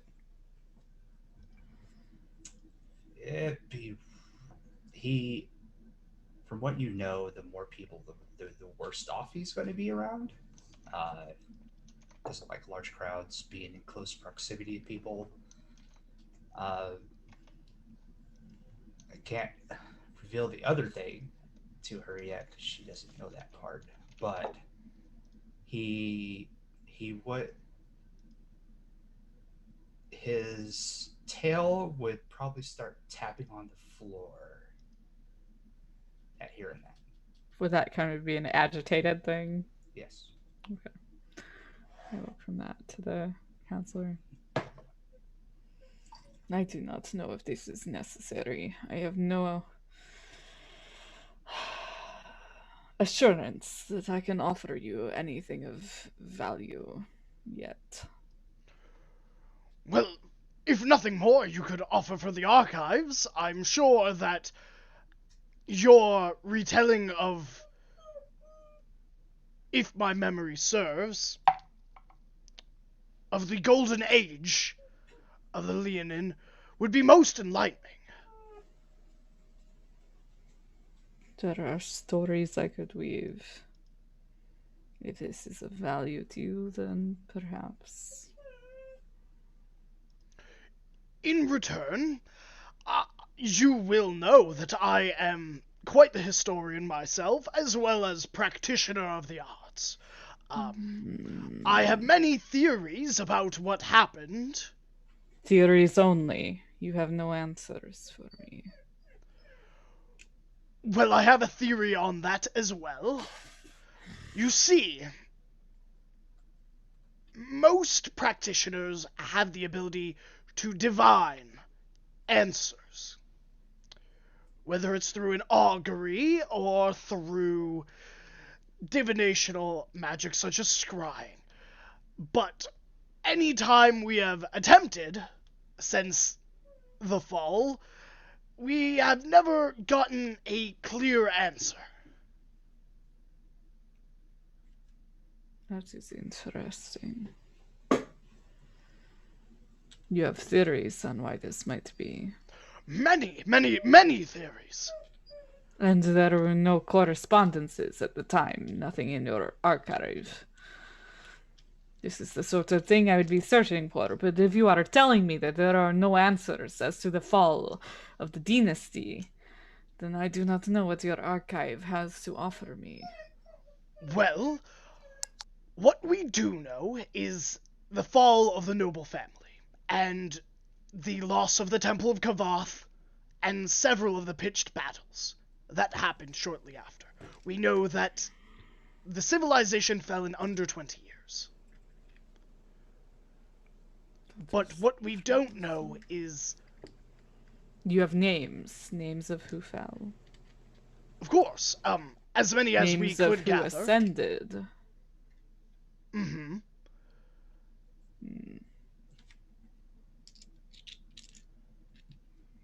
Cinder would notice Garak would, at the mention of temple, the stamping on the floor, the light stamping on the floor would stop, and his tail would perk up and just have a slight nudge at the end of it, just twitching side to side. And she would notice that's kind of a good thing. She kind of glances over and back to him and shifts and frowns and looks to Brodus, who had many questions for her but a moment ago, and looks back. You have piqued my interest. I would like to discuss this more and see what you have to offer. I understand that there are many problems that you face at present as a council and as a nation, and my companions have interest in smoothing some of these over for you. But it seems to me, and I glance back to Brodus and others, perhaps we can take a night and dine, and then assess whatever problems there are.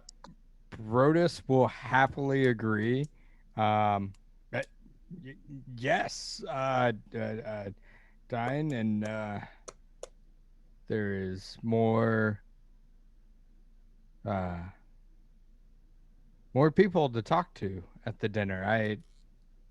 Great idea.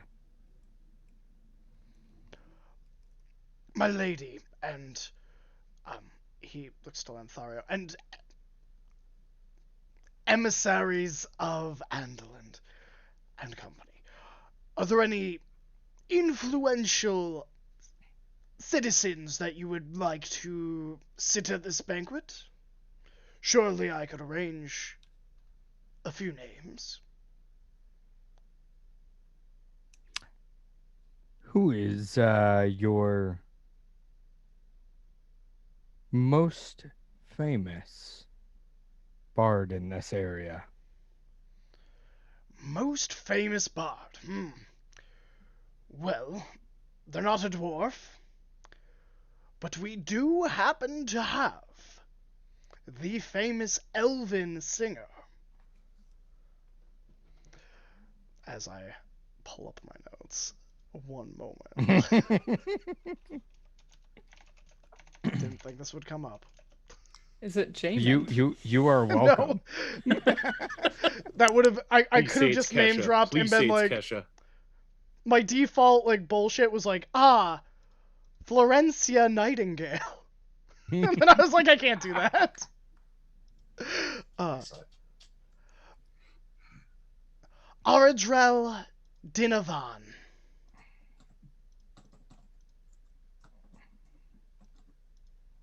All right. At that, Bruce will be like,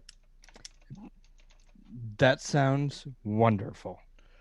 And does anyone else have any requests? Garrok, is there no one you wish to see tonight before we leave town?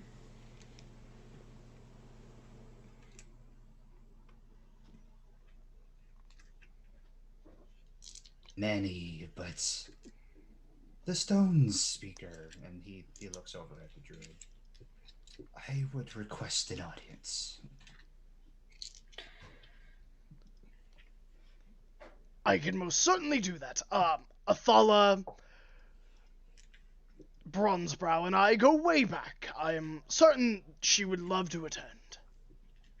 And you, Verban, your accomplices at this establishment you've invested in, do they require an invite? Don't think so. They have would heard that require. they are They would rather require an disreputable. invite. I turn to the Chance. counselor. Verban has some business associates in the area. Perhaps we can extend an invitation.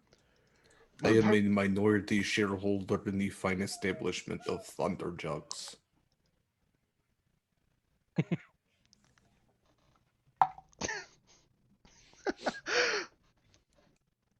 Well, I'm sure that Mr. Shock Thunderjaw would be happy to get an invite that is not an invite to a court case. Is he a lawyer? No, Oh, It would be of value to my friends here, well, if not myself. I look to Verban. I appreciate Bardell Oren Smith, will make it happen, my lady. Thank you. What time and at what location should we arrive? If you tell me where you're staying, I will send a personal honor guard to escort you all. I regretfully believe that we have some sort of arrangement in the coming hours of some thing to be crafted and delivered. Perhaps later this evening. I do not know what time it is. You have no clocks that I can see. I assume the technology of clocks has not been lost, but you have none. So, in the evening. By final glow. Certainly. Yes, that sounds right. I will make it happen, and if there's anything else you need, you need not look further than me, I assure you. The other council member, who has been just standing there quiet, looks at you and just... I am very sorry for your loss. And they just, after waiting this entire time, just turn on heel and kind of set off. I look pensive at her words.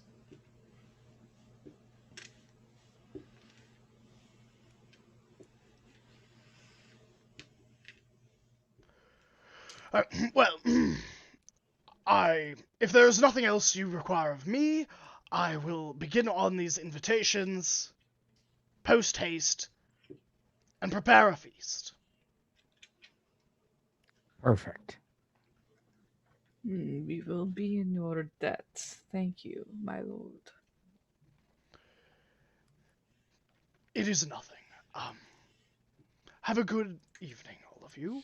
And he begins to set off down probably like the third corridor connecting the back side of this cavern.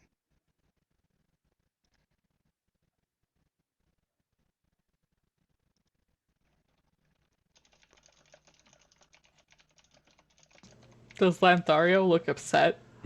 Lanthario looks a combination of emotions right now.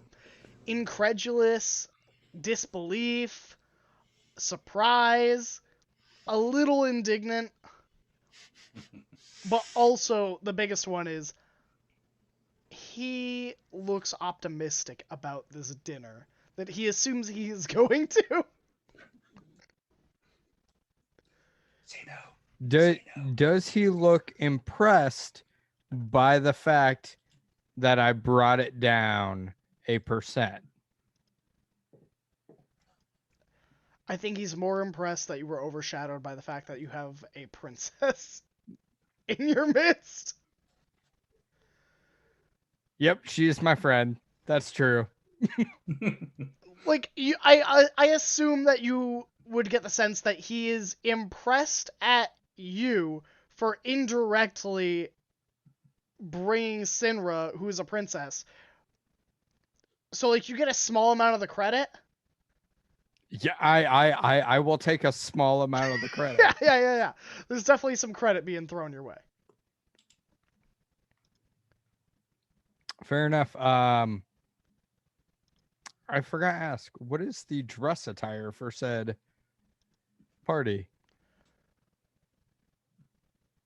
Well, they've already started walking away, so you'll have to Well, figure that out. Great. Oh boy. There's nothing I love more than, letting you all go ham in whatever directions you want. But yeah, the council floor is yours. Ning, is there anything, and Zadar, Verban, anything the three of you would get up to, or were you just kind of sitting back during this engagement? I was hoping I'd been asleep on my stool long enough to get a short rest. Sure. I'll allow it. Yeah, I need that key point back, you know? Yeah, you can have it back. And then Verban just is hoping most somebody interested in- wakes me up when they leave. Just leave. Yeah, we will just sleeping. leave the sleeping turtle. Verban was most interested in tracking that wizard because it's tracking a humanoid. So he was mostly listening for that.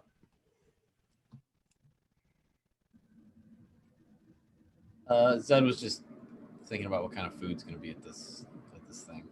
Oh yeah. 100% onions. Fine, I guess. It's the best thing. Wait for that big pie thing. Oh, yeah. Pigs in the shepherd's pie, whatever that. We have somewhere to be now. There is some pie to be baked.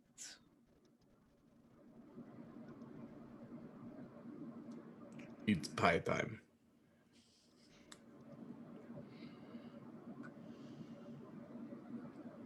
Thank you for facilitating this meeting, Protus. It was of value.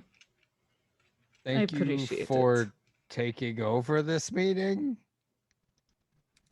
You're welcome. Sinra, do we have to bow to you now? That Yeah. would be very uncomfortable. Please do not. Okay. I am. Do we call you Miss Princess? You can call me Sindra. It is Ooh. an honorific title for a We are in the inner circle. place that does not exist. So We are the entourage. We I are the have made it. entourage. do not require an entourage. Just I do, like that however, other entourage, we too have a turtle. I do not require an entourage. I do, however, think it is important that you create the spy. You have made your word. You have promised that you will make a pie. You must In see exchange it for a done. gift for cents, they have agreed to bake a pie. Then, by all means, Well, we gotta get back. You gotta make that pie. you've given your word. It is important. I have come up with a good recipe for the pie. I just need to Wait. figure out how to now make a pie. Did you gather the saffron and the dates and the currants? And the figs. Yes, no. Yes and no. They did not have some things. They had other things. I made do. Ooh. We had no time, Starlights. They did not have time. They had other spices besides time, though.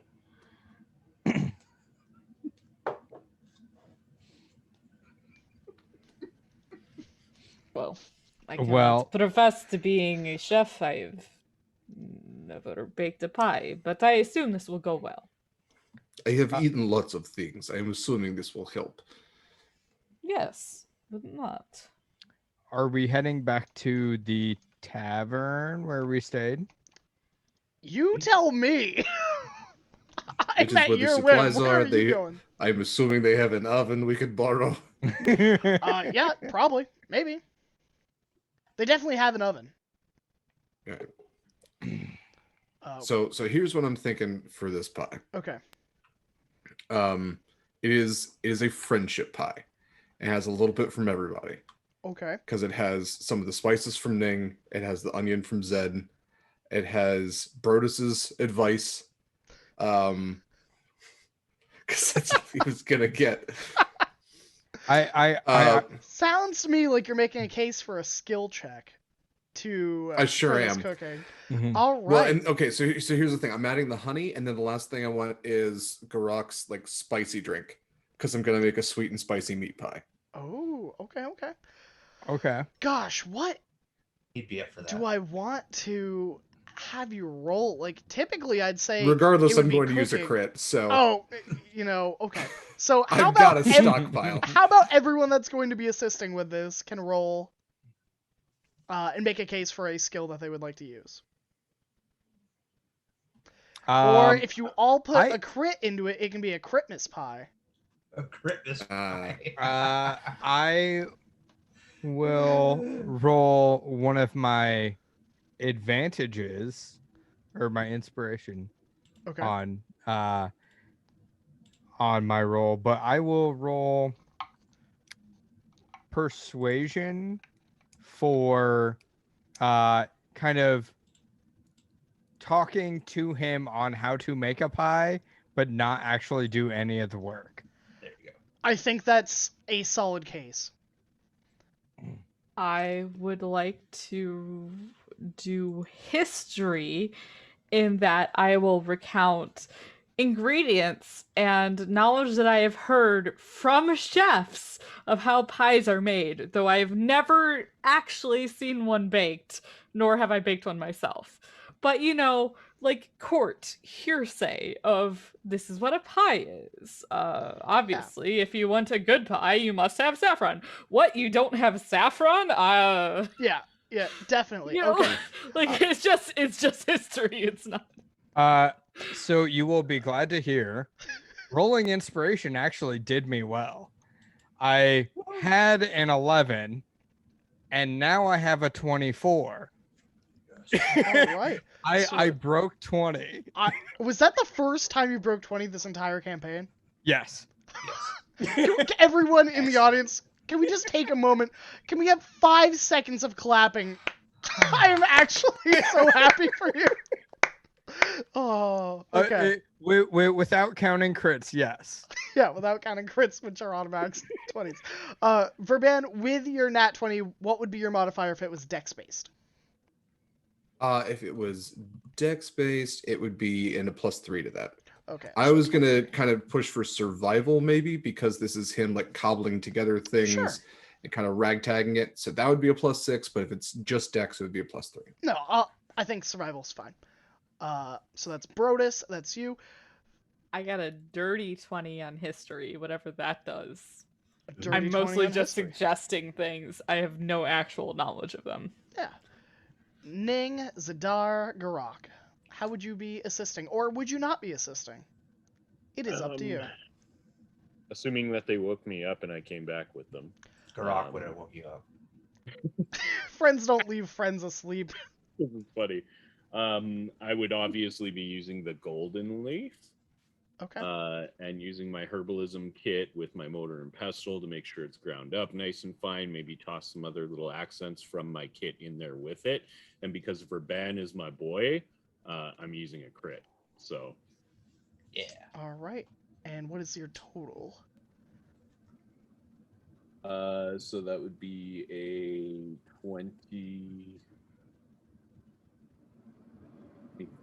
23, sorry.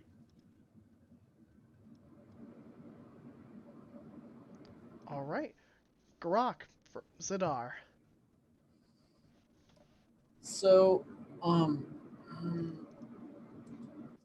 said really he likes Verban and everybody here generally, but he also really, and for a very long time now, before he met any of these people, has really also liked figs a lot.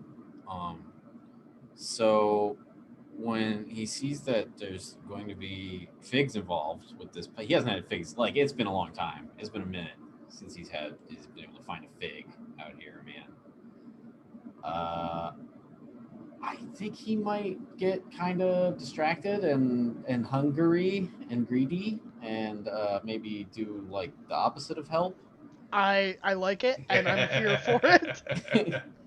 I was thinking of maybe making a sleight of hand check to see just how many figs he can get away Sure. with stealing. I could use one of these crits for it. That'd be really funny. So I think I will. It's gonna go ahead Excellent. and be a 30. Okay. All right, Grok.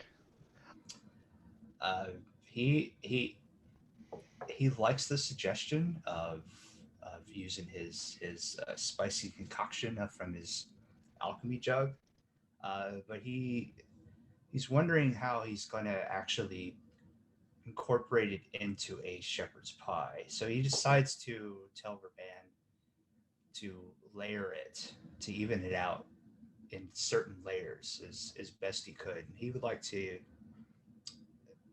use possibly a good way to do it with a survival check. Okay.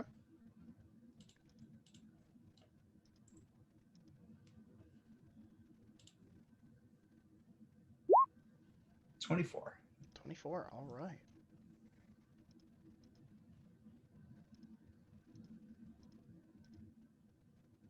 Okay. Zadar, with a 30 sleight of hand, one fig wasn't enough. 2 figs wasn't enough. And you finally walk away, having taken 3/4 of the total amount of figs from the table, with no one noticing. So, about 60 figs. As you walk away with the most expensive ingredient that was bought, and smuggle away into... I'm assuming you go back to your room to eat these? Yeah, they're gonna find them somewhere just laid out. I would like Bits to and point all. out that figs can be considered a laxative, so have fun. Oh no! All right. So Same. Zadar sneaks away. Through the combination of everyone's efforts and whatever the opposite of efforts is, which is maybe unefforts. Sure. Hindrances. You make a interesting pie that incorporates all of your unique flavors going in a wide array of directions. However, you do hold some confidence in that this pie is above your average pie. I would argue a sweet and spicy with meat flavor profile has something of like Near East to it. Yeah. Like I'm saying, between all of you, with the -30, your average is a 15. Yeah. Yeah. So, above average? Yeah, it's above average. Like, you did pretty well. All in all. Like, Friendship pie. friendship pie.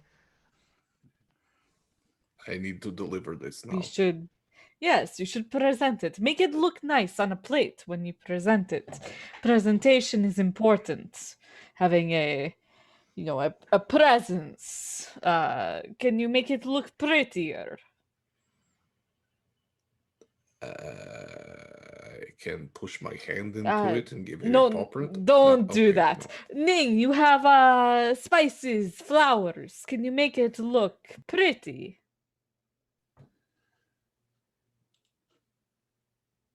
Did not know that food could be pretty. It can be.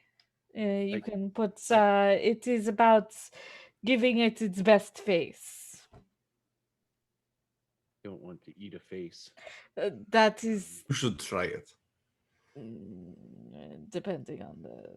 It can be I delicious. will try But- and HD. There is a lot of fat in the little Mhm. crevices around the face. So tasty, Am yes. But am I led to believe that the golden leaf is in fact actually golden leaf? Graham? What was that? Am I led to believe that the golden leaf actually is golden leaves? Yeah. Okay. Yeah. So I would just take some of the last of it and grind it up and like sprinkle it on top of the pie to give it like a sparkly. Is that pretty? turn it this way, and perhaps if you can put a drizzle of the sauce, like back and forth here, along the exterior of the plate, give it a flair. I'm trying to help. What do you want I from agree. me? No, you're doing fantastic. I'm worried that this is going to be too fancy for Thunderjugs. Well, all it can do is get you, what is it, 0.5%? That's the goal, right? I'd argue for 1% with this pie. What do you Brothers, should think? come with me. Is Right. it beautiful? You want me to come with you to argue Act as my arbiter. Sure. Brodus, you work for him now. In this meeting, Yes. represent him. And you do not make any stupid promises. Like, I mean, so no promise of like we can make 30 of these in a week. we're They not cannot going to do be that. here. It would be very hard to make them. Well, This is for not them not to make later. not us make it. I mean their kitchen staff would make Depends it. on costs, perhaps. I don't know. I have no idea how any of this works. I mostly mean do not promise that we will go fight another dragon. Brothers, you stand there and look pretty and offer money if they ask for it. Or offer they give us money. Perfect. Okay. I will pretend to be your bodyguard today. In this meeting only. It might be awkward later when we are at the other place where he has been invited and I will not be your bodyguard. We could be equals. Equals. Brothers could be our I bodyguard. am your Whoa. companion. I'm not strong enough to be your bodyguard. I'm just gonna say that right now. Zadar! Garok! No. Where is the door? The door is gone. Where is Zadar? He was I here am curious earlier. about the trail of figs. Garok! Ning! He's Did right you beside say dragon? No. That's a later issue. Garok and Ning, can you present yourself as Verban's bodyguards? Make him look imposing for this very important business meeting. I am just delivering a pie, Sinra. The Lord was with me the first time, and it went Yeah, pretty but he's well. not here with you. Why does he not like you? Ning Likes me will fine. He probably had good reason. Ning will kind of look down at Verban and then look at Sinra and then retract their legs into their shell so they become shorter than Verban. Is this helping him look imposing? How and tall like is start Ning? waddling. Ning's almost 7 feet tall, I think. Or Okay, I was Yeah, gonna say over for 6 bands feet, like yeah. gnolls are like 7 feet. So yeah, I was okay. But like with That's my fine. shell and stuff, I'm like Yeah, you're you look hefty. yeah, you know, very tough. a That is very giant shell. imposing.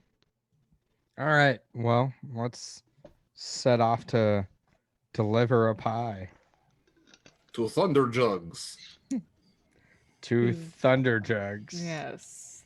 Thunder Sinra, Jugs. do you remember Thunder Jugs? I have some recollections of interesting effects to their alcohol. Perhaps we can have a drink while we were there before we go to the banquet. Perhaps. You should be in your best, Starlight. Perhaps my best will be with a little edge off of it. Maybe not the Kaboom.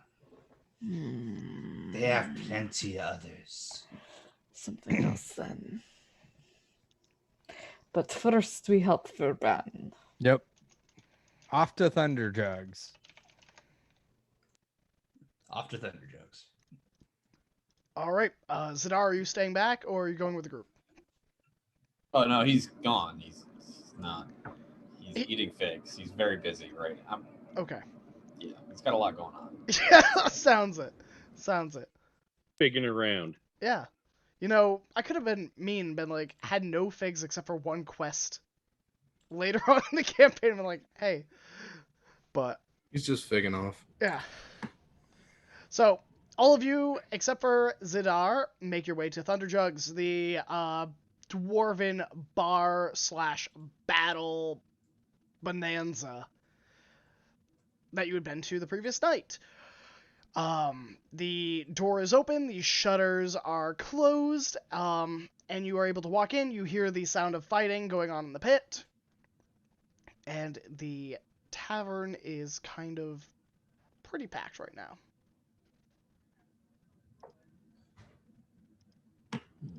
I want to go up to the same window area.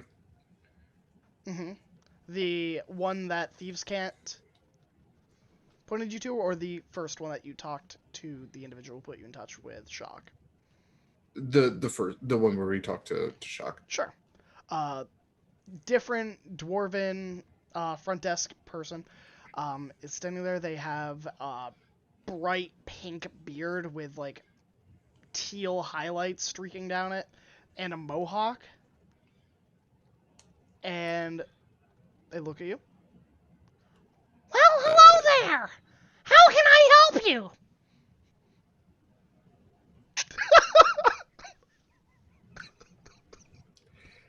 Hello, my name is Verban of the Boneways. I have a meeting with Shock Thunderjaw. I have a pie for them to try. Ow! I am a minority shareholder in this company, and I demand to be let in. I'm sorry.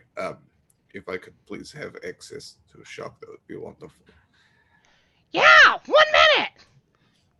And they like kind of lean over, press their hand on the button. You see the side door open as the stone in the wall kind of parts ways, adding that little passage around towards the back. It's a pleasure to meet you. What is your name, employee? Phil. Phil, you'll keep I'm up sorry. the good work. It's actually Filbert. Filbert, you have nothing to apologize for. Your name is sonorous like music. You keep up the good work. I appreciate how hard you are working. Thank you. Okay. Do you need me to escort you over there? No, Phil, you attend your station. Got it. Okay.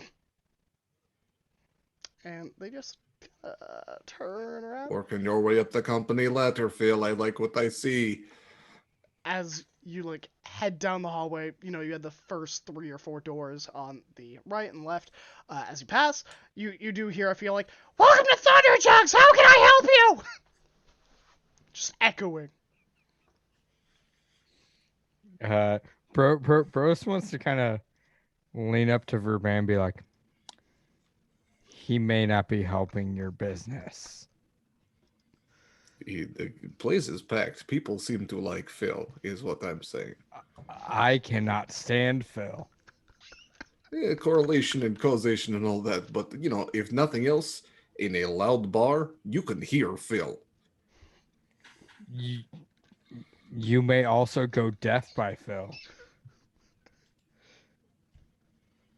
I think it is more likely you will go deaf by the thunderous magic of the thunder jugs. No, No?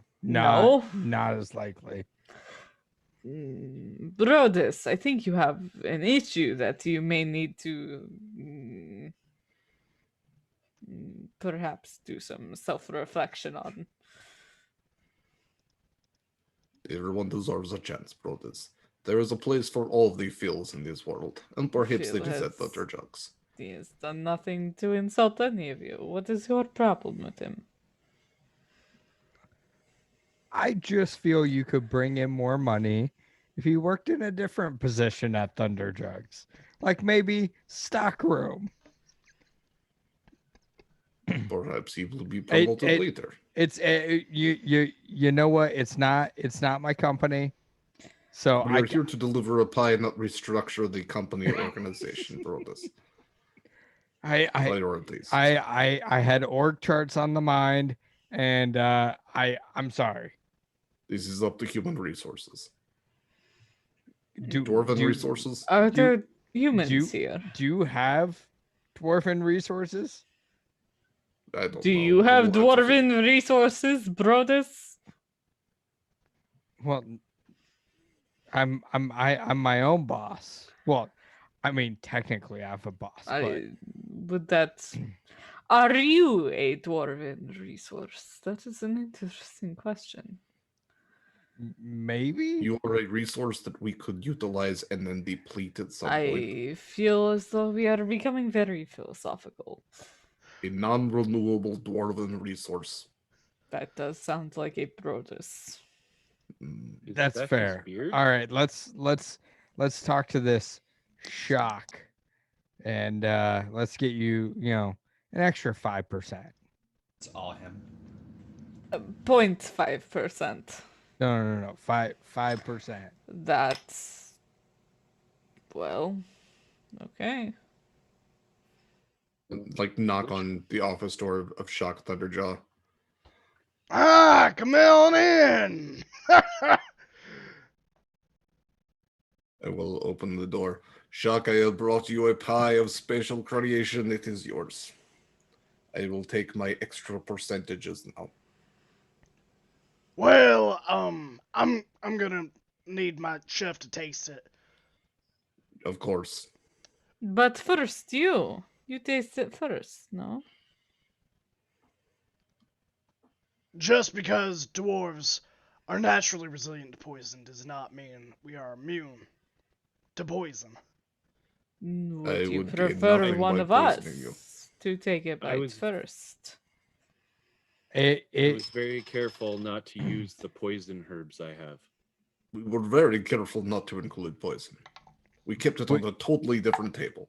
Would you prefer me? It to is take a about bite lunchtime. first? I will Alright, take a bite if you want. No, you made your case. Oi, Orin, get over here. And, a dwarf in, like, a chef's hat and, like, an apron. And pretty much nothing else, just, like, walks in. Just maybe some shorts. And, yeah, boss. Taste the pie. Tell me how it is. Is it Or I like your Shock style jaw. freeballing it in the kitchen. Is it Thunderjugs worthy, or is it a kablooey? The chef kind of leans over, takes a dainty cut of a slice. Oh, you can go bigger than that. You need a good sense of the spice. You have to get all the flavors in there. All of them. Oh, all And the right, all right, spiciness. all right. A little bigger slice. Takes another bigger slice. Boss, this is pretty good. Yeah, it is, Arden. Shock goes, all right. He takes a slice, takes a bite. Yeah, I like this. The sour and the sweet kind of fight, like a ring. Yes. Yeah. And the pie is also a ring. You And you the fighting circle is your mouth. Yeah, you could call it the fighting circle. I called it friendship pie, but sure, call it whatever the hell you want to. you've got your 0.5%. Whoa. Could I we I think for how great the pie is, It We- was a great pie. we need to go higher than 0.5%. I say 5%. That is a 100%. How Well, about this? I sweeten the pot, as it were. Total 5% interest. You get pie recipe and invitation to royal banquet. Not a banquet with counselors. Official. Town. Da. Banquet. Yes. It is tonight. You must be ready by tonight. No exception. oh, wait a minute. All right, you're throwing out a lot of stuff at me at once. You're welcome. You say more than 0.5%. You say you want to bring me to a banquet tonight. Oh, Wait, Total- I'm not done Counselors talking. of the town. I'm not done talking. And no one interrupts Shock Ironjaw. except for Nobody. awe. Nobody. It was Thunderjaw. Right. Not Ironjaw. Shock. Thunderjaw. But. Nobody corrects me on my own damn name. But. Speaking of rings. One of mine went missing. That's a shame. Did you look in the last place you hid it? Yeah. Mm. It was on your finger. How did it go missing? That's what I want to know. But. Did you check in the other meals that you? Some people, when they help with, things, the ring falls off. If you have employees, have they searched through your trash? Perhaps it has fallen off. No, but I can definitely have them look at that. I would suggest doing that. I apologize that you lost your ring. I do Yeah. not know why it is pertinent to our And business perhaps dealings. Well, when your 3 employees of you have... said the pie looks like a ring. And it reminded me. It's it's- word association. Yeah. It was 3 is a strong term because I did not say this. I called it the fighting circle. I feel as though you may be projecting. Well, needless to say, Verban, you and I had an agreement of 0.5%. Now you're coming in here telling me you want more slice of the pie. Now, For more pie in general, Shock, I am offering counter argument, counter proposal.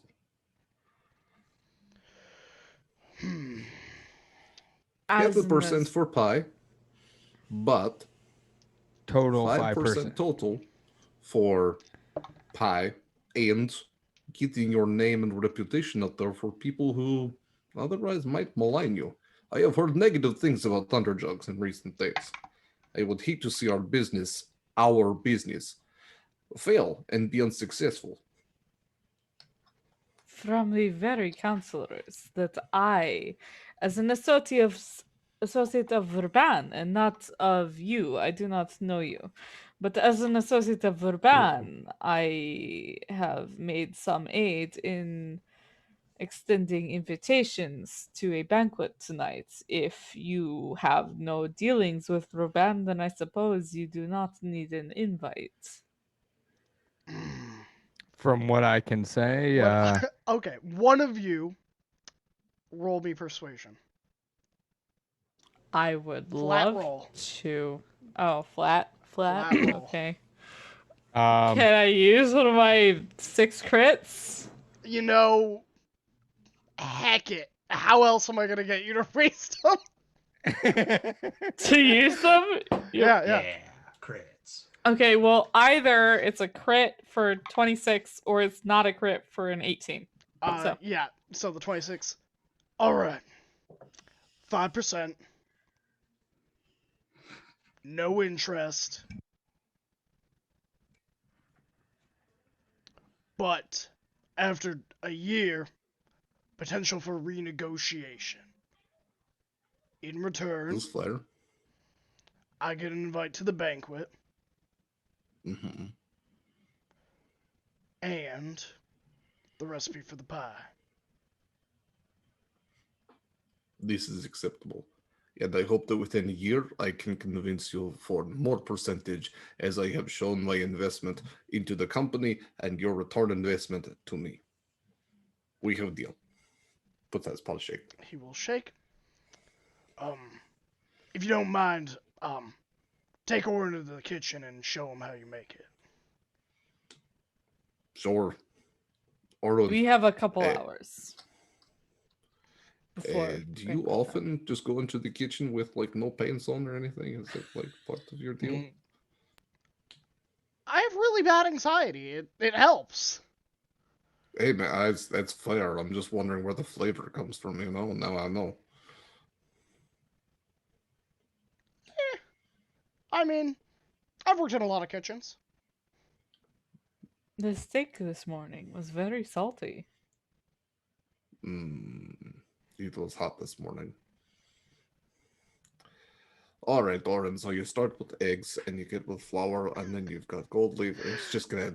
Yeah, and I think that's where we're gonna end the session today. Not on a cliffhanger like usual, but just on a nice little tangent of all of you teaching the Thunder Jugs the recipe for. Oh, Ning, was there something you would like to do?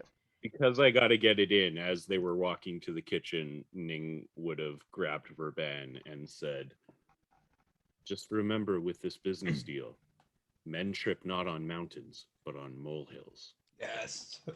Waiting for it. Now you can end the session. All right. Gosh, thanks everyone for, watching and donating all those crits and disadvantages and everything. You're all spectacular. But I am so honored and so happy to be joined by such wonderful role players as I have around me. So, tell me, fantastic role players, who are you? Where can we find you, and what are some projects you're working on? I'll start. I'm Truk. I am on most social medias by the same name. I am a forever DM, except for this one and one other for many other different groups, and mostly just offline. We'll hope to get something online eventually one of these days once I finish some other projects. Other than that, I just like to play with a lot of other people. All right, El. Yes, I am L. I go by L Street Gaming on Twitch and on Twitter. I am also one of the archons or operators of the Free Forge newly rebranded Discord. Fantastic tabletop RPG and just wonderful community. We are currently in the middle of our 1 year anniversary and our Pride event where we are raising money for the Trevor Project. And as of right now, we are currently almost at $4,500 raised for the Trevor Project. We are at $4,492. The Trevor Project obviously is for severe at-risk LGBTQIA plus youth. So check us out. You can join the Free for Discord. There's lots of fun stuff still going on tomorrow night, actually. Graham is going to be playing on the Free Forge Twitch, as well as possibly myself and anybody else who joins and can hop in. The wonderful Miss Mindy Kins is going to be hosting a Among Us night on the Free Forge Discord to continue raising money for the Trevor Project. So make sure you come check us out. And I am going over to Derek next. Everybody, I am Derek Sword. If you want to find me in my projects, best place is Twitter at dsword16. And some of my projects include the following. I am here on Graham Cracker's channel, of course, every other Tuesday for Shards of Anarion. I am also here every Friday at 8 p.m. for Goldshine Investigation Agency, where I play a swampy bugbear named Griaz, along with Pharaoh and Graham. This Thursday, I will be on the Eva Sariad's channel, where we are going to be playing a game of Nova. It is a new TTRPG with a Kickstarter out right now. It is it's going to be a one-shot. The setting of it, the game of Nova, uses the Lumen system. It is mechs in a world where the sun has exploded. So all of the mechs are the source of light, while they also fight the things that come from the eternal darkness. It is really awesome. I'm really looking forward to it. That's going to be 7:30 p.m. Eastern on the Eva Sariad's channel. Also, this coming Saturday, we normally do Horizon's Call on Eva's channel, but we're taking a break from that to do a prequel one-shot for Horizon's Call. So we're going to do an episode of Winnie and Friends. It's a game using the Secrets of the Skyhorn Lighthouse module from DM's Guild. And we'll have people like Jambo and Seth, and Kayla will be there as well. We have a really good crew that I'm really looking forward to that game as well. That will be 6 p.m. Eastern on Saturday. And that game will also be benefiting the Trevor Project. And then the last thing is I'm also the co-host of podcast Monster Crush. So if you enjoy smooching monsters and think that, cryptids deserve smooches, check that out wherever podcasts are found. And that's it for me. So I will hand it off to Fox. All right. I am TTRPG Fox. You can find me at TTRPG Fox. I'm actually taking a slight hiatus from things to go on my honeymoon. Finally, it's only been delayed a year. So I am going to be away from all sorts of technology for the next little bit. And so you will not find me anywhere until I return back here following the Independence Day holiday for those of you in America. So, yeah. And I'll give it over to Pharaoh. Thank you, friend. I'm Pharaoh. I played Sinra Startermain today. You can find me here in 2 weeks, along with these other wonderful friends. You can also find me here every Friday at 8 Eastern, 7 Central for the Goldshine Investigations, in which I play Utaka, the Water Genasi cleric rogue of problems, for he has many. And he causes many. And other than that, you can find me on Twitter at twitter.com/ferocious, which has been linked in chat. So if you want to find me there, there's a nice little clickable link. Otherwise, I look forward to seeing you on Friday and in 2 weeks on Tuesday. And I shall pass it off to Zidar. Hi. How are you? Me? You shouldn't have asked. Because I'm doing fantastic. I don't want you to feel bad about the way your life is going. You see, my name is Vinny, and I played what did you say? Pharaoh just said it. Zadar. I played Zadar, the rogue, the Dragonborn rogue. Man, you won't find me anywhere. I'm very well hidden. Much like my character, the rogue, I'm very difficult to find. If you do find me, good for you.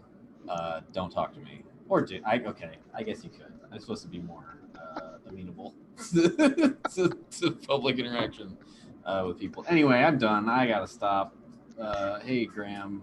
How about you end this? Oh. End it all. Just end it all. All right. Say no more, fam. Hey, everybody. My name is Graham, or Graham Crackers with a Z. You can find me on Twitter at Graham Crackers with a Z1, or you can find me here every Friday where I play Gaheros Nervos, your favorite Tiefling Paladin, Oath of Conquest. You can find me every other Saturday on Polished Cryptids channel where I play a mixture of characters ranging from Maverin Manados, your favorite cursed paladin. No, not paladin.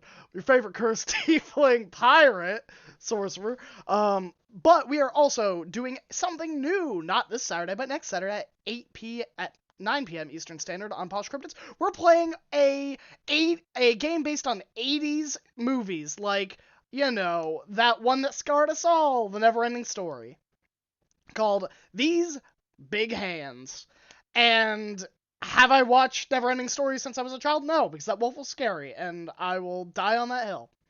But if that's not enough, Graham, for you, I DM 2 shows on this channel every Tuesday, Shards of Anarion at 8 p.m. Eastern Standard, and Anarion's Rest at 7:30 p.m. Eastern Standard, where 2 groups are both in the cool same world of Anarion, and I get to torture them, because that's what I do when you love someone who's your friend for a long time. You gotta hurt them. So, outside of that, you can find me on a variety of other channels and other projects, some of which I'm not at liberty to give you information, but I will next week. So, if you want to hear more, I can tell you more next week. But also, if you want to put me in some more games, let me know. Oh, I almost forgot the biggest thing.